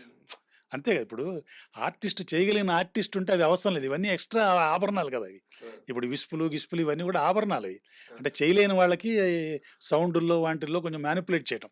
ఇప్పుడు ఒక ఆర్టిస్ట్ చేయగలిగితే ఇప్పుడు 'సావిత్రి' గారు ఉన్నారంటే ఆవిడ అలా సస్టైన్ చేసి ఎక్స్‌ప్రెషన్ ఇవ్వగలుగుతారు. అలా ఒక 50 ఫీట్ అలా షాట్ ఆ ఎళ్ళిందనుకోండి. క్లోజ్ పెడితే కదా బ్యూటీ. అది తెలిస్తే ఆ అమ్మాయి రియాక్ట్ అవుతుంటే అది ఎమోషను. బుష్ అని సౌండ్‌లేసేసి చేయటం కాదు కదా! అది ఆయన చెప్పింది. "నువ్వు ఏసుకో నేను తీస్తాను ఎక్స్‌ప్రెషన్ ఇస్తాను" అన్నారాయన. అలాగే ఆయన దగ్గర ఇంకోటి గూడా. ఏదైనా డైలాగు ఇప్పుడు మనిద్దరం మాట్లాడుతుంటాం ఓ చోట. ఇప్పుడు సినిమాటిక్ లిబర్టీలు కొన్ని ఉంటాయి. మనిద్దరం మాట్లాడుతుండగానే మీరు అలాగే కెమెరా ముందుకొస్తారు ఫేవర్ చేసుకుంటూ. ఎందుకు రావాలంటాడాయన. నేను అతనికే కదా చెప్తున్నాను. నేను అక్కడే నిలబడి చెప్తానంటాడు. అలా ఎందుకు రావాలంటాడు. ఇది మళ్ళీ బాపు గారి దగ్గర కూడా అదేనండి. బాపు గారి దగ్గర కూడా ఏంటంటే కెమెరా ఫేవర్ చేసి ఆర్టిస్టులు ఎవరు చెప్పకూడదు. కెమెరాలు అటు వస్తూ పోతుంటాయి గానీ మనకు ఫేవర్‌గా డైరెక్టర్స్ పాయింట్ ఆఫ్ వ్యూ మనం చెప్పుకోవాలి. అలాగే అశోక్ కుమార్ అన్నయ్య మేము భాగవతం చేస్తున్నప్పుడు నేను క్లాష్‌కెళ్ళాను. రాజుగారు కెమెరామాన్. నేను క్లాష్‌కెళ్ళినప్పుడు ఒక సీన్ జరుగుతుంది. అశోక్ కుమార్ గారు ఫస్ట్ టైమ్ వచ్చారు నారదుడిగా. అప్పటిదాకా ఏవిఎస్ అన్నయ్య ఏశారు. అశోక్ కుమార్ గారు ఫస్ట్ టైమ్ నారదుడిగా వచ్చారన్నమాట. అక్కడ ఆ సార్ ఏదో బిజీ ఉన్నట్టు వచ్చినప్పుడు అశోక్ కుమార్ అన్నయ్య దగ్గర ఏంటంటే ఆయన ఆయనుంటే మా కెమెరామెన్‌లు ఏంటంటే మేము ఆయన ఫేవర్ ఎప్పుడు పెట్టుకోం. మిగతా వాళ్ళని చూసుకుంటాం మేము. షాట్ పెట్టేటప్పుడు. ఆ రోజుల్లో ఆయన చాలా బిజీ కదా! మాకు టీవీల్లో. ఎందుకంటే ఈయన ఎలా పెట్టినా కూడా ఆయన కెమెరా ఫేవర్ చేసేసుకుంటాడాయన. అలవాటయిపోయింది. సన్‌ఫ్లవర్ లాగా అన్నమాట. అలా తిరిగిపోతాడన్నమాట కెమెరాకి. అదే అలవాటు ఆయనకి. సో, ఆయన ఉంటే మేమేం పెట్టి సో, ఆయన అదే అలవాటుతో ఇక్కడికొచ్చాడు ఆయన బాపు గారి దగ్గరికి. సో, షాట్ తీస్తున్నారు. నేను ట్రాలీలో ఉన్నాను. ఆ షాట్ తీస్తుంటే ఆయన చెప్తూ అలా కెమెరా ట్రాలీ వైపు తిరుగుతున్నాడాయన. అశోక్ అన్నయ్యకి అలవాటు కదా! ఈయన సారు కట్ వన్ మోర్ అంటున్నారు. 2 సార్లు చూసారు, 3 సార్లు చూసారు. విశ్వనాథ్ గారు, బాపు గారు టక్కని చెప్పారాయన. అంత హార్ష్‌గా ఏం చెప్పరు. 2, 3 సార్లు చూసిన తర్వాత ఆయన ఇంకా చెప్పాలి తప్పదు. అశోక్ కుమార్ గారు, నేను కథంతా మీరు గారికి చెప్పేసాను. వాడికి తెలీదు. వాడికి చెప్పండి అన్నారు. అంత మృదువుగా అన్నమాట. అంటే మీరు నువ్వు చెప్పాల్సిన అవసరం లేదు. కెమెరాకి తిరిగి చెప్పక్కర్లేదు. అతనికి కథ తెలీదు. అతనికి చెప్పండి అంటారు. ఆ క్యారెక్టర్ ఆ! అలాగా ఆయన దగ్గర అలా ఉంటదనమాట. ఆయన ఫేవర్ తీసుకోవాలి. ఫేవర్ తీసుకోకూడదు ఆర్టిస్టులు. అంటే ఇక్కడ ఎలాగో సబ్జెక్ట్ వచ్చింది కాబట్టి నేను కాంటెంపరీగా అడుగుతున్నాను. ఎలాంటి కెమెరా గిక్స్ కాకుండా కెమెరా ఎంత క్లోజ్ పెట్టినా సరే నటనతో మెప్పించే ఈ కాలం హీరోల్లో మీకు నచ్చిన హీరో? అబ్బో! అంటే బ నా అంటే ఒక్కళ్ళని చెప్పడానికి లేదండి. చాలా మంది ఉన్నారు. ఒక పేరు చెప్తే వేరే వాళ్ళు కాదని అర్థం కాదు కానీ బట్ ఆడియన్స్ అంటే ఒక్కొక్కళ్ళు ఒక టైప్‌లో ఉంటారండి. ఇప్పుడు ఒక్కొక్కళ్ళు ఒకలా చేస్తారు. ఇప్పుడు జూనియర్ ఎన్టీఆర్ గారు ఉన్నారు. ఆయన ఎక్స్‌ప్రెషన్స్ అవి బావుంటాయి చూడ్డానికి. అలాగా. ఇప్పుడు అలా అలా అంటే చాలా మంది ఉన్నారు అలాగా. నేను పర్టిక్యులర్‌గా చూసింది జూనియర్ ఎన్టీఆర్ గారి ఎక్స్‌ప్రెషన్స్ అవి నాకు బానే అనిపిస్తది నాకు. అలాగే ప్రభాస్ గారు కామెడీ. ఇప్పుడు 'రాజాసాబ్‌లో' ప్రభాస్ గారి కామెడీ టైమింగ్ అవి చూస్తే బ్రహ్మాండంగా ఉంటది. సినిమా ఎక్కలేదు గానీ ఆయన టైమింగ్ అవి. అవి చాలా బావుంటాయి. అయ్యో అప్పట్లో అసలు దానికంటే ముందు బుజ్జిగాడు బాగా చాలా బాగుండేవి. కామెడీ టైమింగ్ బ్రహ్మాండంగా చేశారు ఆయన అందులో. అలాగా కొంతమంది ఉంటారండి అది. ఎమోషనల్‌గా చేయాలి. ఇప్పుడు 'రాజేంద్ర ప్రసాద్' గారు ఉన్నారు. ఆ నలుగురిలో ఎంత బా చేశారు ఆయన. అంతా అలాగే. అంటే ఎలాగో ఇందాక బాబు గారి ప్రస్తావన వచ్చింది కాబట్టి ఆయన సెటైర్లు కూడా చాలా విచిత్రంగా ఉంటాయంట. అంటే చాలా మందికి బాబు గారి సినిమాలు, బాబు గారి డ్రాయింగ్స్ ఇవే తెలుసు కానీ చాలా మందికి ఆయన సెటైర్లు తెలీదు. చాలా బాగా వేస్తారంట సెటైర్లు. సున్నితమైన సెటైర్లు. అవును. అంటే నేను సార్‌తో కలిసి పనిచేసింది చాలా తక్కువండి. మా తమ్ముడు బా చేశాడు. కానీ ఆయనతో అక్వైంటెన్స్ ఎక్కువుందండి. ఎందుకంటే విజువల్ ఎఫెక్ట్స్‌కి ఆయన నా మిత్రుడు బాలశంకర్ దగ్గరే విజువల్ ఎఫెక్ట్స్ చేసేవారు. సో, ఆయన రావటం, ఆయనతో కలవటం ఇవి. ఆయన నాకు విజువల్ ఎఫెక్ట్స్ బుక్స్ ఇవ్వటం. నా విజువల్ ఎఫెక్ట్స్ అంటే ఆయనకి చాలా ఇష్టం. శివలీలలో నేను చేసిన విజువల్ ఎఫెక్ట్స్ అన్నీ ఆయన ఫోన్ చేసి మరీ మెచ్చుకునేవారు. ఆ రోజుల్లో శివలీలలో 5గురు శివుళ్ళు ఒకటే ఫ్రేమ్‌లో 99లో అనమాట. ఈ డిజిటల్ లేనప్పుడు 5గురు శివుళ్ళు 5 గెటపుల్లో డాన్స్ చేయటం ఇవన్నీ చేశాను. అలాగే గంగావతరణం చేశాను. అవన్నీ ఆయన చూసి చాలా మెచ్చుకున్నారు. సో, ఆ విధంగా ఆయనతో నాకు పనిచేసిన డేస్ చాలా తక్కువ. అయితే నేను పనిచేసినప్పుడు కొన్ని చిన్న ఇన్సిడెంట్స్ ఉన్నాయి. చాలా చెప్పాను ఎక్కడో. ఇప్పుడు ఆయన షూటింగ్ ఎలా ఉంటదంటే పొద్దున్నే 6:30, 7 కంతా ఫస్ట్ షాట్ తీసేయాలండి సార్. ఎర్లీ మార్నింగ్ తీసేస్తారు. ఈవినింగ్ హైలైట్స్ పోతే ఆయన తీయరాయన. లైట్ ఉండాలి. లైట్ లేకపోతే తీయరాయన. హైలైట్స్ పోతే అంటే 4:30, 5 అయిపోతది. అలా ఉంటది. నైట్ ఎఫెక్ట్స్ ఎక్కువ చేయరాయన. డే ఫర్ నైట్‌లే చేస్తారు. ఆయన మా గురువు గారు. అదే స్టైలు నాకు గూడా భగవంతుడి దయ వల్ల. నైట్‌లంటే మనకి చిరాకనమాట. సో, నైట్ ఎఫెక్ట్‌లు చేయరాయన. సో, ఆ విధంగా ఇలాగే ఒకరోజు పొద్దున్నే సార్‌తో బయలుదేరి వెళ్తున్నప్పుడు మన ఆర్టిస్ట్ భావన గారున్నారు. ఆవిడ అలా మేకప్ కిట్ అంతా ఓపెన్ చేసి పెట్టుకొని మేకప్ ఏసుకుంటున్నారు కూర్చొని. ఆయన అలా వెళ్తూ అలా చూసారు. మిగతా వాళ్ళకి గూడా కొంచెం ఉంచమ్మా అని ఎళ్ళిపోయాడు. ఇలాంటివి ఆయన అలాగా అంటే ఆయనతో పరిచయం ఉన్న వాళ్ళకి బాగా తెలుస్తది. అలాగే ఆయనతో నాకు చిన్న ఇన్సిడెంట్ అనమాట. అంటే యాక్చువల్‌గా ఆయనతో ఒక సినిమా చేయాల్సింది నేను. ఆయన ప్రొడ్యూసర్‌గా, సార్ డైరెక్టర్‌గా. కొన్ని అనివార్య కారణాల వల్ల అది జరగలేదు. ఆ తర్వాత ఆయన ఆ సినిమా ఇంకొకళ్ళతో చేశారు. అంటే ఆ సినిమాకి దగ్గర దగ్గర రూ. 1,00,00,000 బడ్జెట్ ఉండింది. తీయలేకపోయాం అది. ఇంకోళ్ళతో చేసి రిలీజ్ చేశారు కానీ ఆ సినిమా కమర్షియల్‌గా ఆడలేదు. ఆడకపోతే నెక్స్ట్ టైమ్ ఆయన ఇక్కడికొచ్చారు. వచ్చినప్పుడు నేను ఆయన్ని కలవటానికి ఎళ్ళాను. అంటే ఏదో ఈ విజువల్ ఎఫెక్ట్స్ పని మీద ఎళ్ళాను. ఎళ్ళినప్పుడు ఆయన నన్ను చూసి, "మీరు గారు ఎప్పుడిస్తున్నారు పార్టీ" అన్నారాయన. "ఏంటి పార్టీ ఏంటి సార్" అన్నాను. "1,50,00,000 మిగిల్చానండి మీకు" అన్నారు. అలాగే మహానుభావులండి నిజంగా. Great people. అండ్ ఇప్పుడు మనం ఒక పెద్ద స్టార్ గురించి మాట్లాడుకుందాం.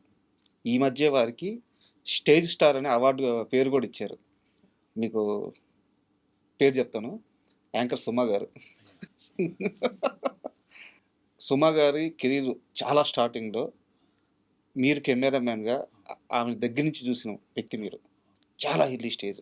ఇండస్ట్రీలోకి వచ్చినప్పటి నుంచి? ఫస్ట్ ప్రాజెక్టే. ఫస్ట్ ప్రాజెక్టే మీరు. సో ఆ రోజు సుమాని మీరు చూసినప్పుడు ఈ స్థాయి అంటే ఒక స్టార్ హీరోకి, ఒక స్టార్ హీరోయిన్‌కి కూడా లేని క్రేజ్ ఈరోజు సుమ అంటే. ఆమె ప్రయాణం గాని, ఆమె ఎదిగిన తీరు గాని అంతా మీ కళ్ళ ముందు మీ బిడ్డ ఎదిగినట్టే ఎదిగిందామె. సో సుమ గారితో మీ ట్రావెలింగ్ గురించి చెప్పండి. సుమ ఫస్ట్ సీరియల్ మా ప్రదీప్ గారిదండి. పెళ్లి చూపుల్లో చేసింది ఆ అమ్మాయి. అప్పుడు దానికి కెమెరామ్యాన్ ఉన్నాను నేను. అప్పుడు చూశాను చాలా బెరుగ్గా భయపడుతూ ఉండేది ఆ అమ్మాయి పాపం. తెలుగు కొంచెం నేర్చుకుంటూ అలా ఉండేదన్నమాట. కొత్తలో తెలుగు రాదు. అంటే ఫ్లూయెంట్ లేదు. ఇక్కడే చదువుకుంటుంది పాప. ఫ్లూయెంట్‌గా ఇప్పుడు మనం డైలాగులు ఇవన్నీ ఉంటాయి గదా! అంత ఫ్లూయెంట్‌గా అలా రావు. అలా ఉండేది ఆ అమ్మాయి. ఆ తర్వాత 91లోనో, 90లోనో మా నాన్న ఒక సింగిల్ ఎపిసోడ్ చేశారు దూరదర్శన్‌కి 'జ్యోతి' అని.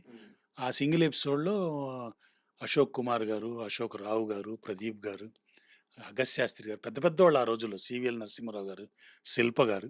అందులో సుమ గూడా ఒక చిన్న క్యారెక్టర్ అనమాట. Nurse character. సుమ అప్పుడేంటంటే భయపడుతుండేది. ప్రదీప్ గారు సీరియల్ అయితే చేస్తాను, లేదంటే మీరుంటే చేస్తానంటే ఆ యూనిట్‌లో పరిచయం గదా! కంఫర్ట్. అందుకని నా అందులో చేసిందనమాట.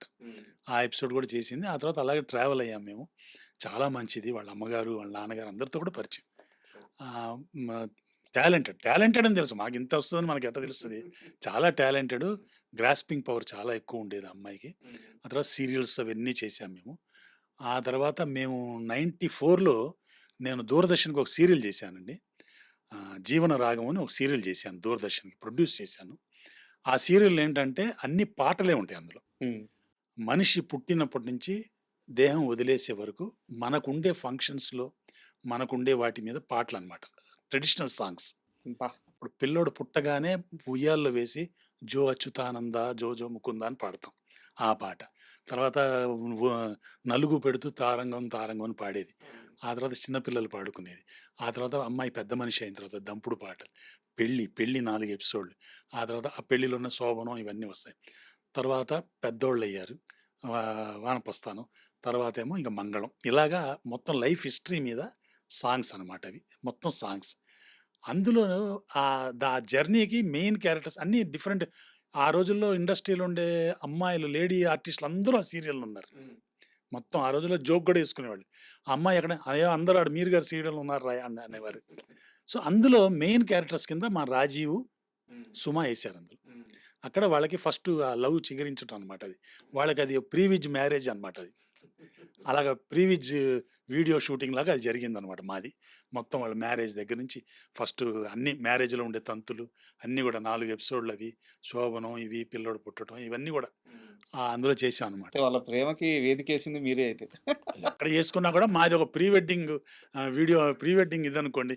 సా ఇదిలాగా వాళ్ళకి ప్రీ విజ్ లాంటిదనమాట ఇది. అలా జరిగింది. రాజీవ్ గూడా మా అబ్బాయి అనమాట యాక్చువల్‌గా. తను గూడా నాకు చిన్నప్పటి నుంచి తెలుసు. మా నాన్నగారికి చాలా ఇష్టమైన నటుడు. మా నాన్నగారు చేసిన చాలా ఎపిసోడ్స్‌లో రాజీవ్ ఉంటాడు. ఏం రాసుకున్నా రాజీవ్ క్యారెక్టర్ పెట్టేవారు. అంత ఇష్టపడేవారు మా నాన్నగారు. సో, సుమ కంటే రాజీవ్ ఎక్కువ తెలుసు నాకు. ఆ! సో, అలాగా అమ్మాయితో చేసుకుంటూ వచ్చాం. ఆ తర్వాత మాకు బ్లిమ్ గారితో పరిచయం ఏర్పడింది. బ్లిమ్ గారొచ్చిన తర్వాత ఆ అమ్మాయిని కొంచెం చెక్కారు. భాష, గీష అంతా బాగా చెక్కి ఆ అమ్మాయిని ఒక మోల్డ్ చేశారనమాట ఆయన. సో, ఆయన దగ్గర భాష, నా దగ్గర హ్యూమర్ ఎక్కువుండేది. కొంచెం స్పాంటేనిటీ అది ఉండేది. అవి అమ్మాయి ఇప్పటికి కూడా చెప్తుంటది అక్కడక్కడ. మీరు గారి స్పాంటేనిటీ ఆ బ్లిమ్ గారి దగ్గర భాష నేర్చుకున్నానని. ఇప్పటికి గూడా అమ్మాయి చాలా అణకువ అది, ఆ మర్యాద ఇప్పటికి గూడా ఏదైనా ఫంక్షన్ ఉంటే మర్చిపోకుండా నన్ను, మా మిసెస్‌ని పిలవటం. ఇవన్నీ అంటే ఎంత ఎత్తు ఎదిగినా మూలాలు మర్చిపోకూడదంటాం గదా! అవన్నీ అమ్మాయి మర్చిపోకుండా మమ్మల్ని ఇలా గౌరవించటం ఇవన్నీ అందుకే వాళ్ళు అంతంత పెద్ద స్టార్స్ అవి అయ్యారనమాట వాళ్ళు. Great journey sir. చాలా అంటే సుమ గారిని చూస్తున్నప్పుడు ఆ! ఆహ్, అంటే మనకే ఎట్ట అనిపిస్తుంటే ఒక అమ్మాయి, ఒక చిన్న అమ్మాయి ఆ! పల్లెటూరులోనో, ఒక చిన్న టౌన్‌లోనో ఉన్న అమ్మాయి ఇండస్ట్రీకెళ్ళాలి. నేను ఒక యాంకర్ అవ్వాలో, ఒక యాక్టర్ అవ్వాలో, ఒక టెక్నీషియన్ అవ్వాలో అని ఒక కల ఉంటది. బట్ ఎదురుగా ఒక శిఖరం ఉండాలి. ఇప్పుడు చాలామందికి చిరంజీవి గారు. చాలామంది నేను చిరంజీవిని అవ్వాలనే ఇండస్ట్రీకొచ్చేది. అవతారా, అవ్వరా అనేది తర్వాత సంగతి. ఒక ఇన్‌స్పిరేషన్. అలాగా కొన్ని లక్షల మంది ఆడపిల్లలకి సుమ గారిని ఒక ఇన్‌స్పిరేషన్‌గా ఈరోజు తెలుగు వారికి నిలబడుంది. సో, చాలా గర్వంగా అంటే అది అంత ఈజీగా వచ్చింది కాదండి. చాలా డెడికేషన్, చాలా హార్డ్ వర్క్ చేసింది ఆ అమ్మాయి. హ్మ్. చాలా సాక్రిఫైసెస్ చేసింది. అన్నీ చేయబట్టి ఇప్పుడు ఆ తర్వాత ఈ గ్రాటిట్యూడ్ హ్మ్. గ్రాటిట్యూడ్ ఉన్నది. ఇవన్నీ ఉన్నాయి కాబట్టి ఆ అమ్మాయి ఆ హైట్స్లో ఉంది, అలాగే ఉంటుందని భగవంతుని ప్రార్థిస్తున్నాను. బట్ సుమ గారి గురించి చాలా గొప్పగా చెప్పారు. మరి మీ అబ్బాయి రాజీవ్ ఆ, ఎక్కడ మాట్లాడినా మా అబ్బాయి, మా పిల్లోడు, మా ఇంటి బిడ్డే అని చెప్తారు. ఎందుకండి ఆయనకి అంత మొహమాటం? ఏమో అదే మొహమాటం అంటే ఆన్ స్క్రీన్ అలా ఉంటాడేమో కానీ ఆఫ్ స్క్రీన్ తెలుసు. మా దగ్గర బాగానే ఉంటుంది. ఎక్కడ అసలు ఎక్కడ కలిసినా కానీ, ఎక్కడన్నా మాట్లాడినా కానీ, 10 మంది ఉన్న దగ్గర కానీ ఏదన్నా అడగాలన్న మొహమాటం ఆయనకి. అలాగే నాకు తెలిసి ఛాన్సులు కూడా అందుకే అడగట్లేదు ఆయన. లేదు.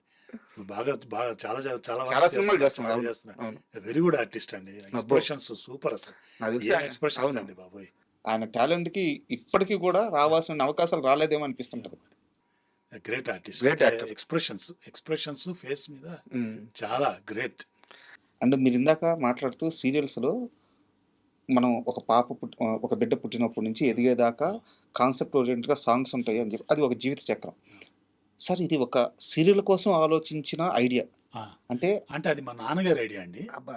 మా నాన్నగారు ఆయన దేహం వదిలేసే ముందు అప్లై చేశారు ఆయన ఐడియాతో. ఆయన వెళ్ళిపోయిన తర్వాత ఆ సీరియల్ నాకు వచ్చింది. అది నేను ఎగ్జిక్యూట్ చేశాను. అంటే ఒక సీరియల్ ఐడియా ఎంత గొప్పగా ఉంది సార్. అంటే నేను ఇప్పుడు ఎవరిని విమర్శించట్లేదు. ఈరోజు సీరియల్స్ అంటే మీకు క్షమించాలి, మేము అడ్డుపడుతున్నాను. ఈ సీరియల్ మొత్తం కూడా మేము అన్నపూర్ణ స్టూడియోలో చేసామండి. సార్ టోటల్ అంటే అక్కడ మండువాలో వెళ్ళి అక్కడ చుట్టుపక్కల చేసేవాడు. అప్పుడు అన్నపూర్ణ స్టూడియోలో ఉండే మేనేజర్లు వాళ్ళు నాకు చాలా హెల్ప్ చేశారు ఆ సీరియల్కి. సార్ సో అక్కడే, ఎందుకంటే అమ్మాయిలు వీళ్ళందరూ ఉంటారు కదా. ఇది 94లో చేసిందండి, 95లో టెలికాస్ట్ అయింది అది.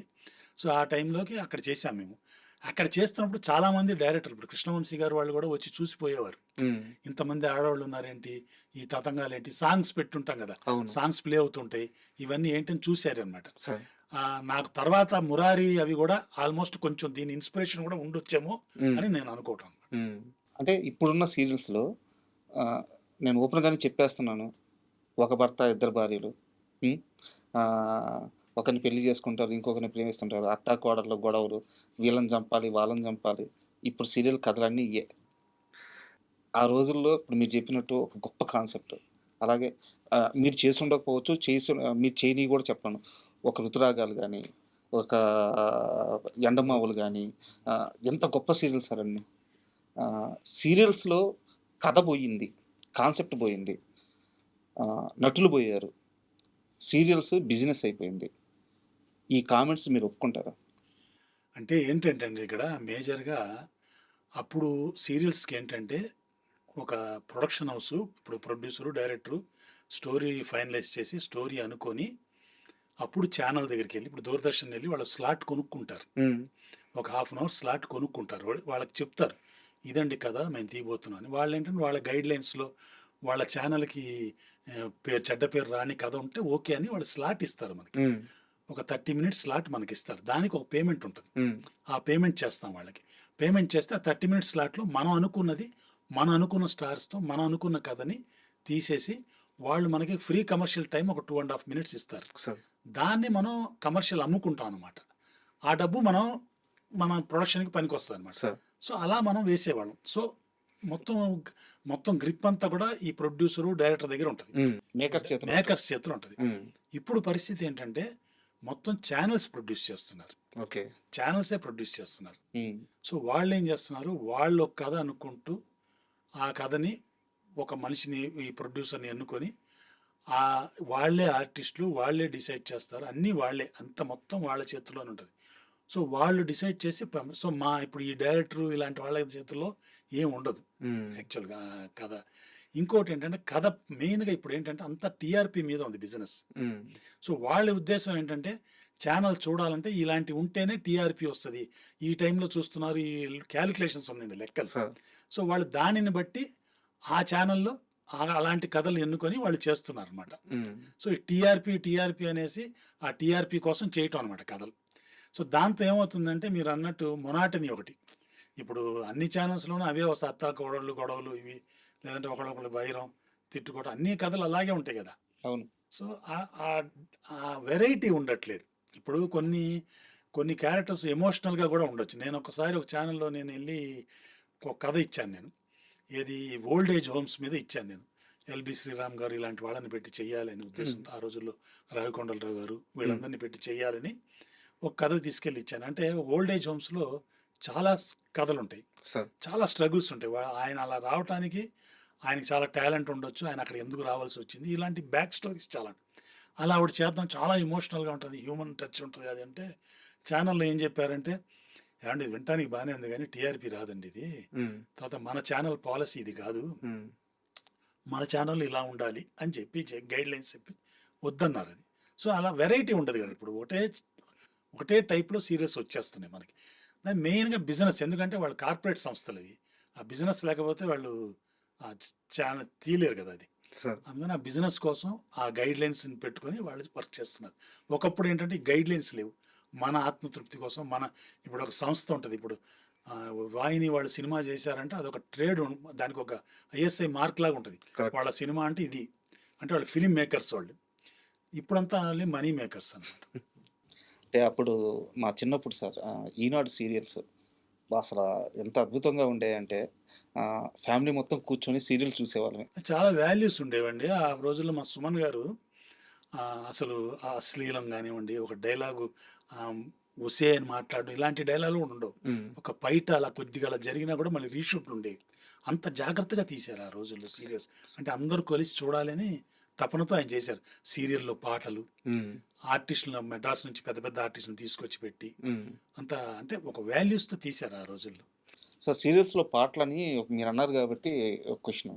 యాక్చువల్గా ఈనాడులో అంతకు ముందు ఉన్నాయేమో నాకు తెలియదు. నేను ఏ సీరియల్ గురించైనా మాట్లాడుతాను, సీరియల్ కానీ ప్రోగ్రామ్స్ కానీ. ఈనాడులో ఉదయాన్నే అన్నదాత అన్నదాత నీ అన్నదాత అనే ఒక పాట వస్తుంది. ఎంత ఇష్టం అంటే నిద్రపోతుంటే ఉలిక్కిపడి లేసి ఆ పాట వింటాను అనమాట. అలాగే అన్వేషిత అన్వేషిత అది కానీ, ఎండమావుల పాట కానీ. సో ఈ పాటల కాన్సెప్ట్ సుమన్ గారిదేనంట కదా. ఈనాడులో పాటల కాన్సెప్ట్ అని సుమన్ గారు కానండి, కానీ పాటలు అనేవి దూరదర్శన్లోనే వచ్చేవండి. ఓకే. మా ప్రదీప్ గారు చాలా సీరియల్స్లో ఆయన పాటలు లేకుండా ఆయన సీరియల్ ఏది ఉండేది కాదు. ఆయన ఏంటంటే జంధ్యాల గారి స్కూల్, ఆయన ఆ జంధ్యాల గారి స్కూల్తో ఆయన పాటలు పెట్టేవాళ్ళు. ఇక్కడ అవి ఏంటంటే అక్కడ ఉన్న బడ్జెట్స్లో అక్కడ దానికి తగ్గట్టు తీసేవాళ్ళం.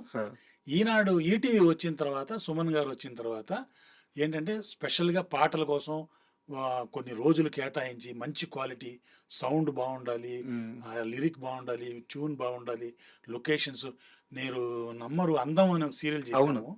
అందంలో ఒక పాట నేను 7 రాత్రులు తీశాను. అందం ఆ పాట కాదు, ఇంకో పాట ఉంటుంది. 7 రాత్రులు తీసాం. 7 రాత్రులు అంటే సినిమాలు ఇప్పుడు తీస్తున్నారు కానీ ఒకప్పుడు అది లేదు కదా. 7 రాత్రులు ఒక పాట తీయటం అంటే చాలా గొప్ప విషయం కదా. సో అంత టైం ఇచ్చి అంత బాగా తీయించేవారు. ఎక్విప్మెంట్ కూడా మనకి ఏం కావాలంటే ఎక్విప్మెంట్ అది ఇచ్చేవారు. సార్ సుమన్ గారి టాపిక్ వచ్చింది కాబట్టి ఒక మంచి ప్రశ్న ఉంది. మీ హైట్ ఎంత సార్? 6'3". 6'3". ఒక రకంగా మిమ్మల్ని చూడంగానే అందరికీ ఒక రకమైన భయం వచ్చేస్తుంది. అంటే ఆహార్యం అటువంటిది. అయితే ఇంత పెద్ద మనిషి, ఇంత ఆజానుబాహుడు, ఒకరోజు చాలా గ్యాప్ తర్వాత సుమన్ గారి దగ్గర నుంచి ఫోన్ రాగానే కుటుంబం మొత్తాన్ని తీసుకెళ్ళి అక్కడికి వెళ్ళిన తర్వాత సుమన్ గారితో మాట్లాడుతూ బాగా ఎమోషనల్ అయిపోయి, ఈ రోజుకైనా నా తప్పు లేదని మీకు నిజం తెలిసింది, నాకు అదే ఆనందం, మీరు ఎప్పుడూ తప్పు చేయడు, అది మీకు తెలవడం ఆనందంగా ఉందని బాగా ఎమోషనల్ ఇంచుమించు ఏడ్చేశారట. ఆ ఇన్సిడెంట్ చెప్పండి, అసలు ఏం జరిగింది? అంటే నేను ఇది చెప్పే ముందు మీరు ఇంటర్వ్యూ చేయడానికి నన్ను పిలిచిన తర్వాత మీరు ఇంత ప్రిపేర్ అవుతారని నాకు తెలియదండి. నా గురించి ఇంత రీసెర్చ్ చేసి ఇంత చెప్తారని. ఇప్పుడు ఈ ఇన్సిడెంట్ అంతా ఎప్పుడో జరిగింది. ఇదంతా కూడా మీరు తవ్వి తీసి అడుగుతున్నారు, చాలా సంతోషం. చాలా థ్యాంక్స్. సుమన్ గారికి నాకు చాలా దగ్గర సంబంధం ఉందండి. ఎలాగంటే ఫస్ట్ పాయింట్ ఏంటంటే, నేను దూరదర్శన్లో చేస్తున్నప్పుడు బాగా బిజీగా ఉండి బాగా ఒక లెవెల్లో చేస్తుండేవాడిని. కానీ ఏంటంటే అక్కడ నాకు ఎక్విప్మెంట్ అది అంత ఫ్రీ హ్యాండ్ ఉండేది కాదు, రిస్ట్రిక్షన్, చాలా తక్కువ ఎక్విప్మెంట్. ఈటీవీ వచ్చిన తర్వాత బీటా క్యామ్లో మొదలు పెట్టడమే. అప్పటిదాకా నేను ఏదో లో బ్యాండ్లో చేసేవాడిని. బీటా క్యామ్లో మొదలుపెట్టి జనరేటరు, లైట్స్, ఆ డే లైట్లని పెద్ద పెద్ద లైట్లు, మీరు ఎక్కడన్నా షూటింగ్ చేయండి, ఎక్కడ కావాలంటే అక్కడ ఆర్టిస్టులు పెద్ద ఇలా పెట్టేటప్పటికి నాకు పెద్ద తృప్తి అనమాట. సినిమాలు చేస్తున్న ఫీల్ వచ్చేసేది. సీరియల్స్ కూడా సినిమాల్లాగా అందులో సాంగ్స్ కూడా నెంబర్ ఆఫ్ డేస్ తీసుకొని చేయటం చాలా ఇదైపోయామండి. ఇంట్రెస్ట్ ఎక్కువైపోయేదనమాట. బాగా చేయాలి, బాగా చేయాలి. ఈ వర్క్ అంతా ఆయన చూసేవారు ఆయన. నేను కొన్ని సాంగ్స్ స్పెషల్‌గా నేనే ఎడిటింగ్ చేసి, కొన్ని స్పెషల్ ఎఫెక్ట్స్ అన్నీ చేస్తుంటప్పుడు ఆయన చూసి ఆయనకు మెచ్చి 'శివలీల' అనే సీరియల్ అండి. సార్. పూర్తి మైథలాజికల్. ఆ సీరియల్‌కి ఒరిజినల్‌గా డైరెక్టర్ వేరు. డిస్కషన్‌లో మాట్లాడుతున్నప్పుడు నేను మాట్లాడిన తీరుని బట్టి ఆ డైరెక్టర్ గారిని తీసేసి నన్ను డైరెక్టర్ చేశారాయన. ఫస్ట్ అఫీషియల్‌గా నేను అప్పటిదాకా ఏదో అన్‌అఫీషియల్‌గా హెల్ప్ చేస్తుంటాను గానీ, అఫీషియల్‌గా నన్ను ఫస్ట్ డైరెక్టర్‌గా 'శివలీల'లో కార్డేశారు. మా గురువుగారు దానికి ముందు రాఘవేంద్రరావు గారు ఎలక్ట్రానిక్ మీడియాలో యాడ్స్ అవి చేయించారు నా చేత డైరెక్షన్. ఒక సీరియల్‌కి డైరెక్షన్ అనమాట 'శివలీల'కి. అక్కడి నుంచి ఆయన సీరియల్స్ 'ఎండమావులు' గాని, ఇలాగ ఆ సీరియల్స్ అన్నిటి కూడా నేను డైరెక్టర్‌గా ఆయన దగ్గర వర్క్ చేశాను. ఆయన సీరియల్స్‌లో ఏమైందంటే అండి, ఆయన అప్పుడు ఈటీవీలో చేసేటప్పుడు పెద్ద పెద్ద డైరెక్టర్లు చేసేవారు. స్క్రిప్ట్‌ని ఏం చేసేవారంటే, స్క్రిప్ట్ వచ్చిన తర్వాత మనం జనరల్‌గా ఏం చేస్తాం, స్క్రిప్ట్ చదివిన తర్వాత, అరే! ఈ డైలాగ్ బాలేదు, ఇది మారుద్దాం, ఇది ఇలా ఉంది, అలా ఉంది కొంత డైరెక్టర్ లిబర్టీ తీసుకుంటాడు. అది తీసుకొని మొత్తం వక్రీకరించి ఆయన రాసుకున్న దానికి ఆయనే రాసేవారు. అది ఇదవుతున్నప్పటికి ఆయన ఒక రూల్ పెట్టారాయన. నా స్క్రిప్ట్ ఎవరు ఏం మార్చటానికి వీల్లేదు. యాజ్ ఇట్ ఈస్‌గా తీయాలి. నేనేం రాసిస్తానో యాజ్ ఇట్ ఈస్ తీయాలి. యాక్షన్ కూడా యాజ్ ఇట్ ఈస్ ఉండాలి అని ఆయన రూల్ పెట్టారు. సార్. దాంతో అందరూ అలాగే తీస్తున్నారు. కానీ నా ఒక్కడికి మాత్రం ఆయన 'ఎండమావులు' సీరియల్‌లో నేనెళ్ళి అడిగినప్పుడు నేను అడిగాను, "సార్ మీ సీరియల్ బాగా రావాలంటే మీ డైలాగులు గారు ఏం మార్చను నేను. కానీ యాక్షన్ పార్ట్‌లో నాకు కొంత లిబర్టీ ఇవ్వాలి సార్. ఎందుకంటే లొకేషన్ మీరు ఊహించుకొని రాస్తారు లొకేషను. నేను అక్కడికెళ్ళినప్పుడు ప్రాక్టికల్ డిఫికల్టీస్ ఉంటాయి. అలాగే ఇంకొంచెం ఎలివేట్ చేయటానికి కొంచెం నా దగ్గర కొంచెం సోర్సెస్ కూడా ఉండొచ్చు సోర్సెస్ సెట్‌లో. ఉండొచ్చు.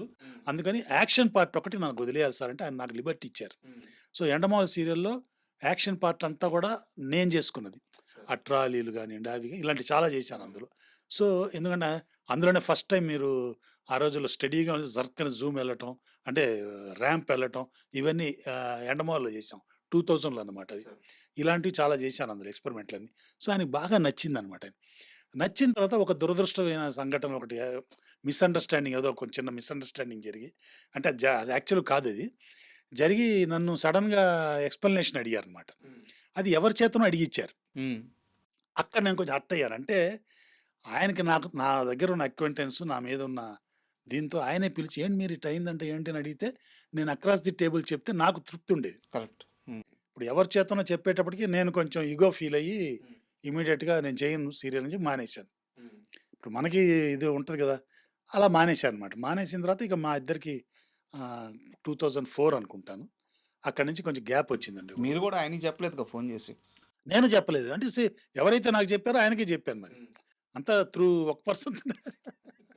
అంటే ఇప్పుడు ఆ టైం అండి బ్యాడు. ఇప్పుడు ఇద్దరు అలా అవ్వాలి అని రాసి పెట్టిన తర్వాత ఆయన నాతో చెప్పకుండా ఎవరితోనో చెప్పించడం, నేను ఆయనకి చెప్పకుండా ఎవరితోనో చెప్పడం అలా అయింది.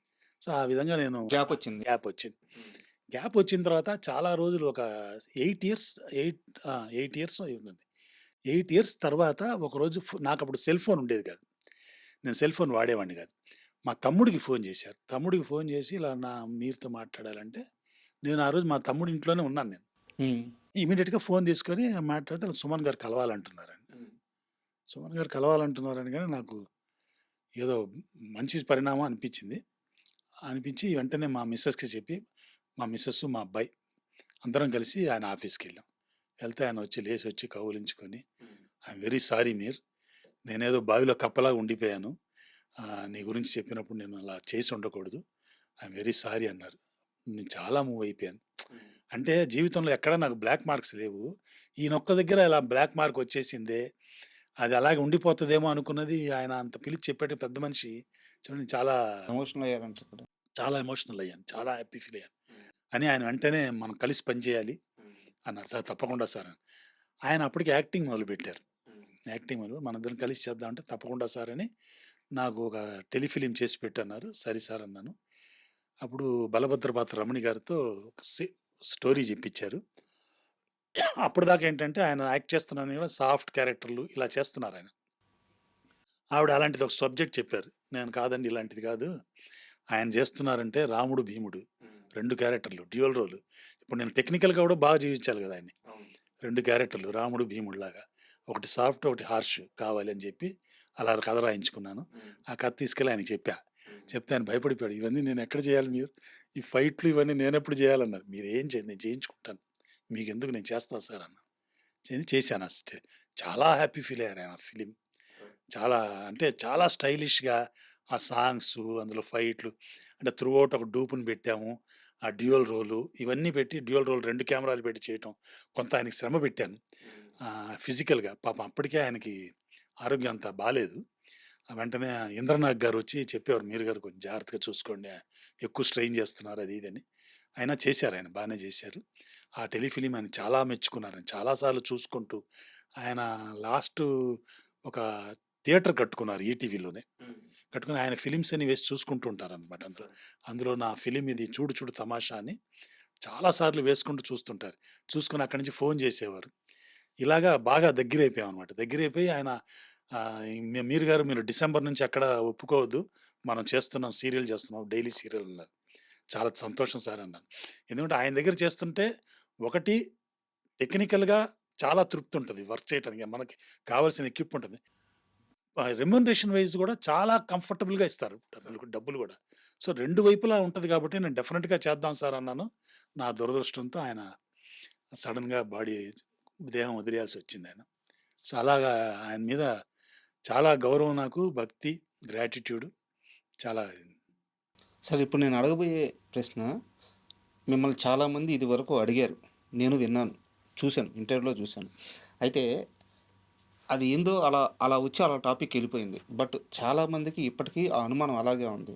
నాకు దీని మీద చాలా బలమైన వివరణ కావాలి. మీరు ఈనాడు నుంచి బయటికి రావడానికి కారణం ఈటీవీ ప్రభాకర్ గారా? అవునా కాదా? లేదు అంటే ఆయన్ని పర్టిక్యులర్‌గా ఆయన చెప్పడానికి లేదండి. ప్రభాకర్ గారు నేను మంచి ఫ్రెండ్స్ మేము. అదే అలా ఏం లేదు. అంటే అక్కడ సందర్భం కొంచెం అలా అలా కలర్ వచ్చిందనమాట యాక్చువల్‌గా అది. అంటే యాక్చువల్‌గా ఏంటంటే అండి, ఈటీవీలో ఆ రోజుల్లో కొంతమంది హీరోలు ఉన్నారనుకోండి. ఆ నలుగురు హీరోలు ఉంటే, ఆ నలుగురు హీరోలు వాళ్ళ సీరియల్స్‌లో ఉండేవారు. వాళ్ళలోనే క్లాష్ వస్తుండేది. అంటే ఎవరైతే పాపులరో ఆ నలుగురు అక్కడ ఉండే 8 సీరియల్స్‌లో వాళ్ళే ఉండేవారు. సో డేట్స్ క్లాష్ వస్తాయి. అలాగ నేను సీరియల్ చేస్తున్నప్పుడు జాకీ గారు ఉన్నారు, ప్రభాకర్ గారు ఉన్నారు. సో జాకీ గారు ఏదో బిజీగా ఉన్నారు. ఆయన 4 సీరియల్స్ చేస్తున్నారు. సో ఆయన రాగానే ఆయన క్లోజ్ షాట్స్ అన్ని ఫస్ట్ తీసేసి ఆయన పంపించి, మా సీరియల్సే కదా! అది మా సీరియలే, ఇది మా సీరియలే. సో అడ్జస్ట్‌మెంట్లు ఉండినియి. అడ్జస్ట్‌మెంట్‌లో ఈయన కొంచెం హర్ట్ అయ్యారని, ఈయన చెప్పారని అలా కలర్ ఇచ్చారు నాకు. అంతేగాని ఏదో ఆ టైం బాలేదు అంతేనండి. ఒకళ్ళ మీద నిందేయటం నాకు కూడా ఇప్పుడు ఎలా ఇష్టం లేదు. ఉన్నారు ప్రభాకర్ గారితో మీరు? నాతో చాలా మంచి స్నేహం అండి. మేము కలిసి కూడా పనిచేసాం. ఆయన యాడ్స్ అవి కొన్ని చేశాను నేను. మొన్న ఈ మధ్య కూడా యాక్టింగ్‌లు చేస్తున్నప్పుడు కూడా ఆయన్ని కలిసాను. మాది అదేం లేదండి. మీరు గారు యాక్టర్ అయిన తర్వాత యాక్టింగ్ బాగా నేర్చుకున్నట్టున్నారు. ఎందుకంటే నేను యాక్టర్ అయిన తర్వాత యాక్టింగ్ నేర్చుకోవడం కాదు. 50 ఏళ్ళయింది పెళ్ళయి. సో 50 ఏళ్ల నుంచి యాక్టింగ్ చేస్తున్నాను. భర్తగా అది ఇప్పుడు కెమెరా ముందు పెడుతున్నాను. పెడుతున్నారంతే. అయితే ఎందుకు అడుగుతున్నానంటే ఈ ప్రశ్న, ఆ రోజు యాక్చువల్‌గా సరే ఇక్కడ ప్రభాకర్ గారు మీ మీద చెప్పారా? చెప్పలేదా? సార్ ప్రభాకర్ గారు ఆనందంగా ఉన్నారు. మీరు ఆనందంగా ఉన్నారు. అయితే సరదాగానే మాట్లాడుకుందాము. ఆ రోజు మీరు గారు ప్రభాకర్ గారి విషయంలో ఎంత ఫైర్ అయ్యారో నాకు తెలుసు. మళ్ళీ టెలికాస్ట్ అయిపోయిన ఎపిసోడ్‌కి నేనెందుకు షూట్ చేయాలి? ఆ! అంటే అలాగా అంటే అదే వచ్చింది. మీ ఇద్దరి మధ్య ఎంత పెద్ద డిస్కషన్ జరిగిందో నాకు తెలుసు. ఆయనతో నాకు లేదండి. ఆయన మధ్య లేదు. ఆ ఇష్యూలో. ఆ ఇష్యూలో ఏముంటది కానీ ఆయనతో కాదండి. సో ఇప్పుడేమో చాలా సింపుల్‌గా చెప్పేస్తున్నారు. ఇప్పుడు ఎందుకండి, ఇప్పుడు జరిగిపోయింది, అది జరిగిపోయిన విషయం. ఆ తర్వాత కూడా ఆయనతో నేను కలిసి పనిచేశాను, ఆయనతో అయిపోయింది. ఆ! నేను చెప్తున్నా కదా, అది అంటే అప్పుడున్న ఇప్పుడు ఏజ్‌కి అప్పుడు ఏజ్‌కి చాలా డిఫరెన్స్ ఉంది. అది కరెక్ట్. ఇప్పుడు కొంచెం ఇది జ్ఞానోదయం అయింది కదా. ఇది కరెక్ట్. సో అప్పుడు నేను కూడా హీట్‌లో చెప్పుండొచ్చు. ఇప్పుడు నేను కూడా హీట్‌లోనే కదా మానేశాను ఆ సీరియల్. నేను నేనెళ్ళి సార్ దగ్గర అపాయింట్మెంట్ తీసుకొని వెళ్ళి చెప్పి ఉండొచ్చు నేను కూడా. ఎందుకు చెప్పలేదు నేను? మీరన్నట్టు టెలికాస్ట్ అయిన సీరియల్‌లో మళ్ళీ టెలికాస్ట్ అయిన ఎపిసోడ్‌లో రీషూట్ ఏంటి? అంటే నా మీద కావాలని చెప్తున్నారే అది. నేను చేయను అన్నట్టు చెప్పాను ఇప్పుడు. సో అలా. అయితే ఇంకో ఎమోషనల్ ప్రశ్న ఉంది నా దగ్గర. బట్ ఇది అడుగుతున్నందుకు క్షమించండి. మిమ్మల్ని బాధ పెట్టాలని కాదు. బట్ అడగాలనిపిస్తుంది కాబట్టి అడుగుతున్నాను. మీ అమ్మగారి విషయంలో సరైన నిర్ణయం తీసుకోలేదు. సరైన డాక్టర్ దగ్గరికి సరైన సమయంలో తీసుకెళ్ళుంటే బాగుండేది. ఒక రాంగ్ డెసిషన్ తీసుకొని తప్పు చేసామని మీ కుటుంబం మొత్తం ఇప్పటికీ చాలా బాధపడుతున్నారా? లేదండి. అది మేము రాంగ్ డెసిషన్ తీసుకున్నది కాదండి. మా అమ్మగారికి అస్వస్థ అయిందండి. అస్వస్థ అయినప్పుడు ఆవిడ కొంచెం కష్టపడుతున్నప్పుడు మా నాన్నగారు ఏం చేశారంటే ఆవిడని నడిపించుకొని కార్‌లో ఎక్కించుకొని ఒక పెద్ద కార్పొరేట్ హాస్పిటల్‌లో జాయిన్ చేశారండి. జాయిన్ చేసిన తర్వాత అక్కడేమైందంటే, ఇప్పుడు హాస్పిటల్‌లో జాయిన్ చేయగానే ఏం చేస్తారు? పేషెంట్‌ని ముందు ఐసీయూలోకి తీసుకెళ్ళిపోతారు. ఎలా ఉన్నా ముందు ఐసీయూకి తీసుకెళ్తారు గదా! ఐసీయూకెళ్తే మేమెవరు లోపలికెళ్ళటానికి లేదు. ఆ హాస్పిటల్ అప్పుడప్పుడే పెట్టింది. స్టాఫ్ అంతా కూడా కొత్త కొత్త వాళ్ళు. సో, వాళ్ళేం చేశారు ఐవీ ఎక్కిచ్చేటప్పుడు ఈ వెయిన్‌లోకి పెట్టాల్సిన దీన్ని పక్కకు జరిపి పెట్టారు. దాంతో ఏమైపోయింది, ఈ లిక్విడ్ అంతా కూడా హార్ట్‌లోకెళ్ళిపోయింది మా అమ్మకి. ఎళ్ళిపోయి అమ్మ కోమాలోకెళ్ళిపోయారు. కోమాలోకెళ్ళేటప్పటికి అప్పుడేమైందంటే హాస్పిటల్ వాళ్ళు ఇక వాళ్ళు చేసిన తప్పు కప్పిపుచ్చుకోవాలి. మాకెవరికీ తెలీదు బయటున్నోళ్ళకి. వెంటనే వెంటిలేటర్ అది పెట్టేశారు మా అమ్మకి. లైఫ్ సేవింగ్ ఇది పెట్టుకోవాలి పెట్టేశారు. అలా పెట్టేసేసి ఇక అక్కడి నుంచి మా అమ్మకి టార్చర్ మొదలుపెట్టారు. పాపం ఆవిడ నడుచుకుంటూ ఎళ్లి హాస్పిటల్‌లో చేరిన ఆవిడకి అక్కడ టార్చర్ మొదలైంది. సో, ఆ టార్చర్ ఏమైందంటే ఈ వెంటిలేటర్ కూడా ఆ రోజుల్లో ఏంటంటే ఇలా ఉండేది కాదండి. ఇక్కడ ఆహ్, బ రంధ్రం చేసి ఇందులోంచి పెట్టేవారనమాట ఏదో. అట్లా ఏదో ఉండేది.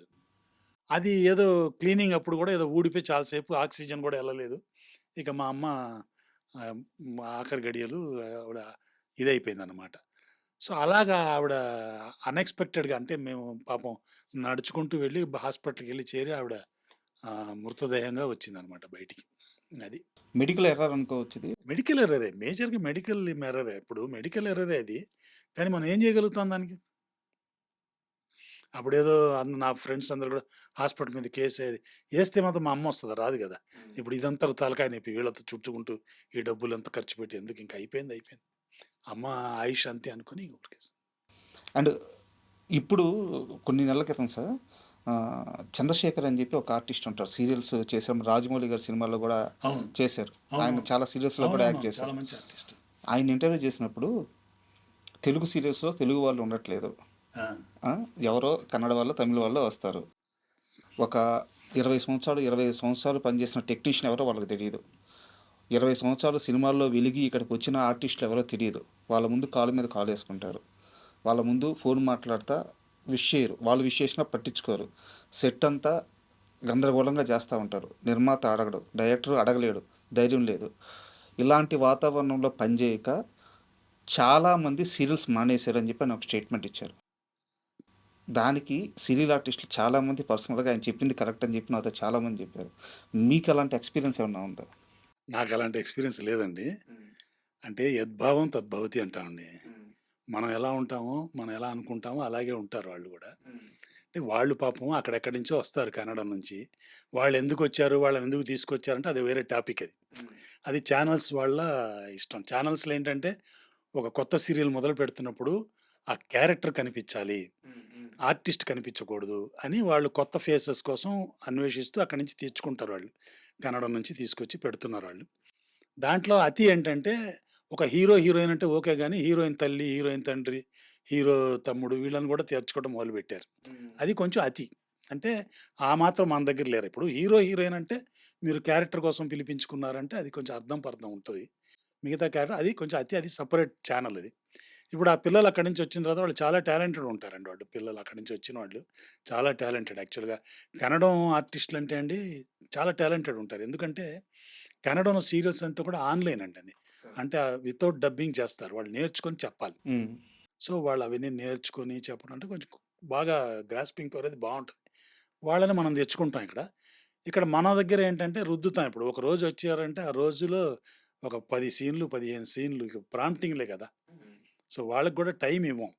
సో, వాళ్ళకి తెలీదు. ఇప్పుడు ఎవరో ఒక అమ్మాయి అక్కడి నుంచి వచ్చిందనుకోండి. ఆ అమ్మాయికి నేనెవరో ఎట్టా తెలుస్తది? ఇప్పుడు నేను పెద్ద పోటుగాడిని 50 సంవత్సరాల నుంచి ఉన్నానంటే ఆ అమ్మాయికి ఎట్టా తెలుస్తది? ఏం తెలీదు కదా! ఎవరైనా చెప్తే తెలుస్తది. లేదా నేనెళ్ళి ఇంట్రొడ్యూస్ అన్నా చేసుకోవాలి. అలాగ అందుకని వాళ్ళు ఇవ్వట్లేదంటే వాళ్ళు పైగా యంగ్ జనరేషన్ వాళ్ళు. ఇప్పుడు ఇప్పుడు మనం గూడా కొత్త నీరుని బట్టి కొంత మనం గూడా వాళ్ళకి స్పేస్ ఇవ్వాలి గదండీ! ఇప్పుడు నేను ఇలా కాలు మీద కాలేసుకున్నారు. నా ముందు అలా ఉండకూడదు అనుకోవటం గూడా అంత కరెక్ట్ కాదని నేను అనుకుంటున్నాను. ఇప్పుడు నేను సీరియల్ జేస్తున్నాను అన్నపూర్ణ వాళ్ళది. అందులో బెంగుళూరు నుంచి వచ్చిన వాళ్ళున్నారు.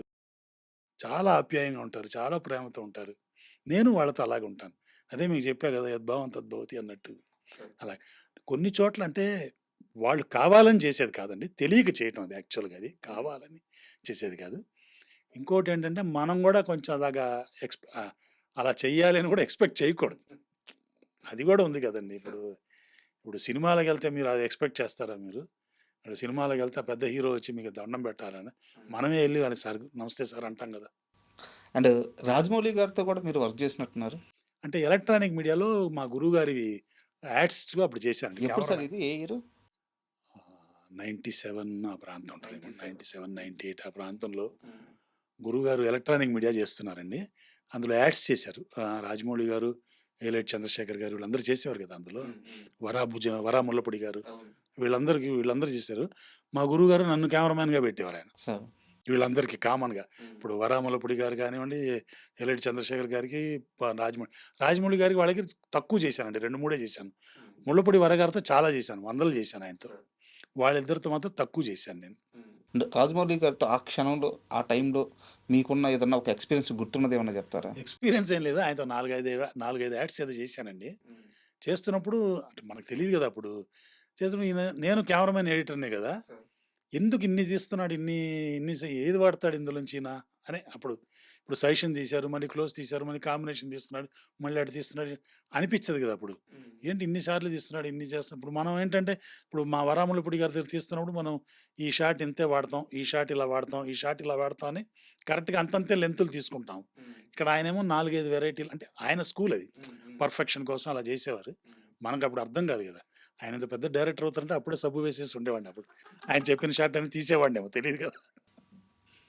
అలాగా అప్పుడు ఆయన గూడా ఫీల్ అయ్యి ఉండొచ్చు. వీడేంటి మనం చెప్తుంటే కొంచెం లా చూస్తున్నాడు వీడు తీయట్లేదు అని గూడా ఆయన తక్కువ చేసేసారు గదా! నన్ను ఎక్కువ పెట్టుకోలేదు గదా! అంటే అప్పుడే చెక్కేవాడు. ఆయన అది బ్లడ్‌లో ఉందండి. బై బర్త్ ఆయన. ఆయన మా గురువుగారిది శాంతినివాసం చేశారు కదా! సీరియల్ అప్పుడే చెప్పేవారు. ఆ గురువుగారు గూడా వాళ్ళు ప్రొడక్షన్ హౌస్ వాళ్ళు గొడవ పెట్టేవాళ్ళట. ఇక ఖర్చయిపోతుందని. గురువుగారు లేదు వాడు చేస్తున్నాడు ఉంచు అని ఆయన అందుకని మళ్ళీ ఆయన సంస్థలోనే కదా! నంబర్ 1 స్టూడెంట్ నంబర్ 1 కూడా గురువుగారిదే కదా! చేసేది. సార్ ఇప్పుడు యాక్చువల్‌గా యాక్టర్ అయిన తర్వాత సీరియస్‌గా చూస్తున్నారా రోల్స్ కోసం? లేదు వచ్చినయి చేసుకోవాలని చూస్తున్నారా? అసలు యాక్టింగ్ పైన మీకిప్పుడున్న అభిప్రాయం ఏంటి? మీ మైండ్ సెట్ ఎలా ఉంది? యాక్టింగ్ నేను కావాలని వచ్చింది కాదండి. అది భగవంతుడి అనుగ్రహం. కొంచెం ఎనర్జీ తగ్గింది కదా! అక్కడ చేయటానికి. తర్వాత డైరెక్షన్ చేయటానికి కూడా కొంచెం మాహోల్ అంటాం కదా! అది అట్మాస్ఫియర్ మారింది. ఎందుకంటే నంబర్ ఆఫ్ అవుట్‌పుట్ చాలా ఎక్కువ ఇవ్వాలి. సో, ఈ ఏజ్‌లో అంత అవుట్‌పుట్ ఎక్కువ ఇవ్వాలంటే కొంచెం కాంప్రమైజ్ అవ్వాలి. అలా అయ్యి చేయటం మనకి తెలీదు. సో, మనం ఏదో చెక్కి ఇలా తీసే రకాలు ఇవి. సో, చేయలేం కాబట్టి కొంచెం ఇటు సైడ్ కూడా ఒక దారి చూపించాడు కాబట్టి భగవంతుడు అటెళ్తున్నాం గానీ నేనంతట నేనెళ్లి ఎప్పుడు ట్రై చేసింది లేదండి. ఆర్టిస్ట్‌గా నేనెక్కడ కూడా ఎవరిని ఎళ్లి ఇంతవరకు క్యారెక్టర్స్ అడిగింది లేదు. వచ్చినవి ఏంటంటే నేనేంటంటే ఎక్కువ ఇంట్రెస్ట్ నాకేంటంటే ఆ షూటింగ్‌కెళ్ళినప్పుడు మెయిన్‌గా రెమ్యునరేషన్ కాదండి. ఆ టెక్నాలజీ కొత్తగా ఏం వాడుతున్నారు? వీళ్ళెట్టా తీస్తున్నారు?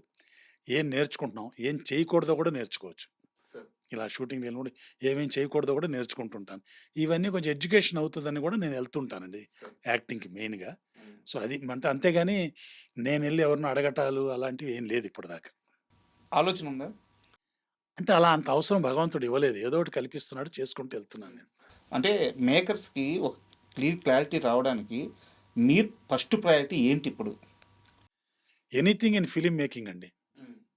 మీరు స్టిల్స్ వచ్చి తీయమన్నా తీస్తాను. ఫిల్మ్ మేకింగ్ సంబంధించి ఏదైనా పర్లేదు. నాకు సరిపడా క్యారెక్టర్ ఉందంటే వాళ్ళే పిలుస్తారు కదా సార్. పిలిచినప్పుడు ఎళ్లి తప్పకుండా చేస్తాను. And thank you very much sir. ఎందుకంటే ఆహ్, మీరు ఇంటర్వ్యూకి వస్తారన్నప్పుడు చాలా భయమేసింది. అయ్యో! ఈయన నేను నా వయసే 35 సంవత్సరాలు.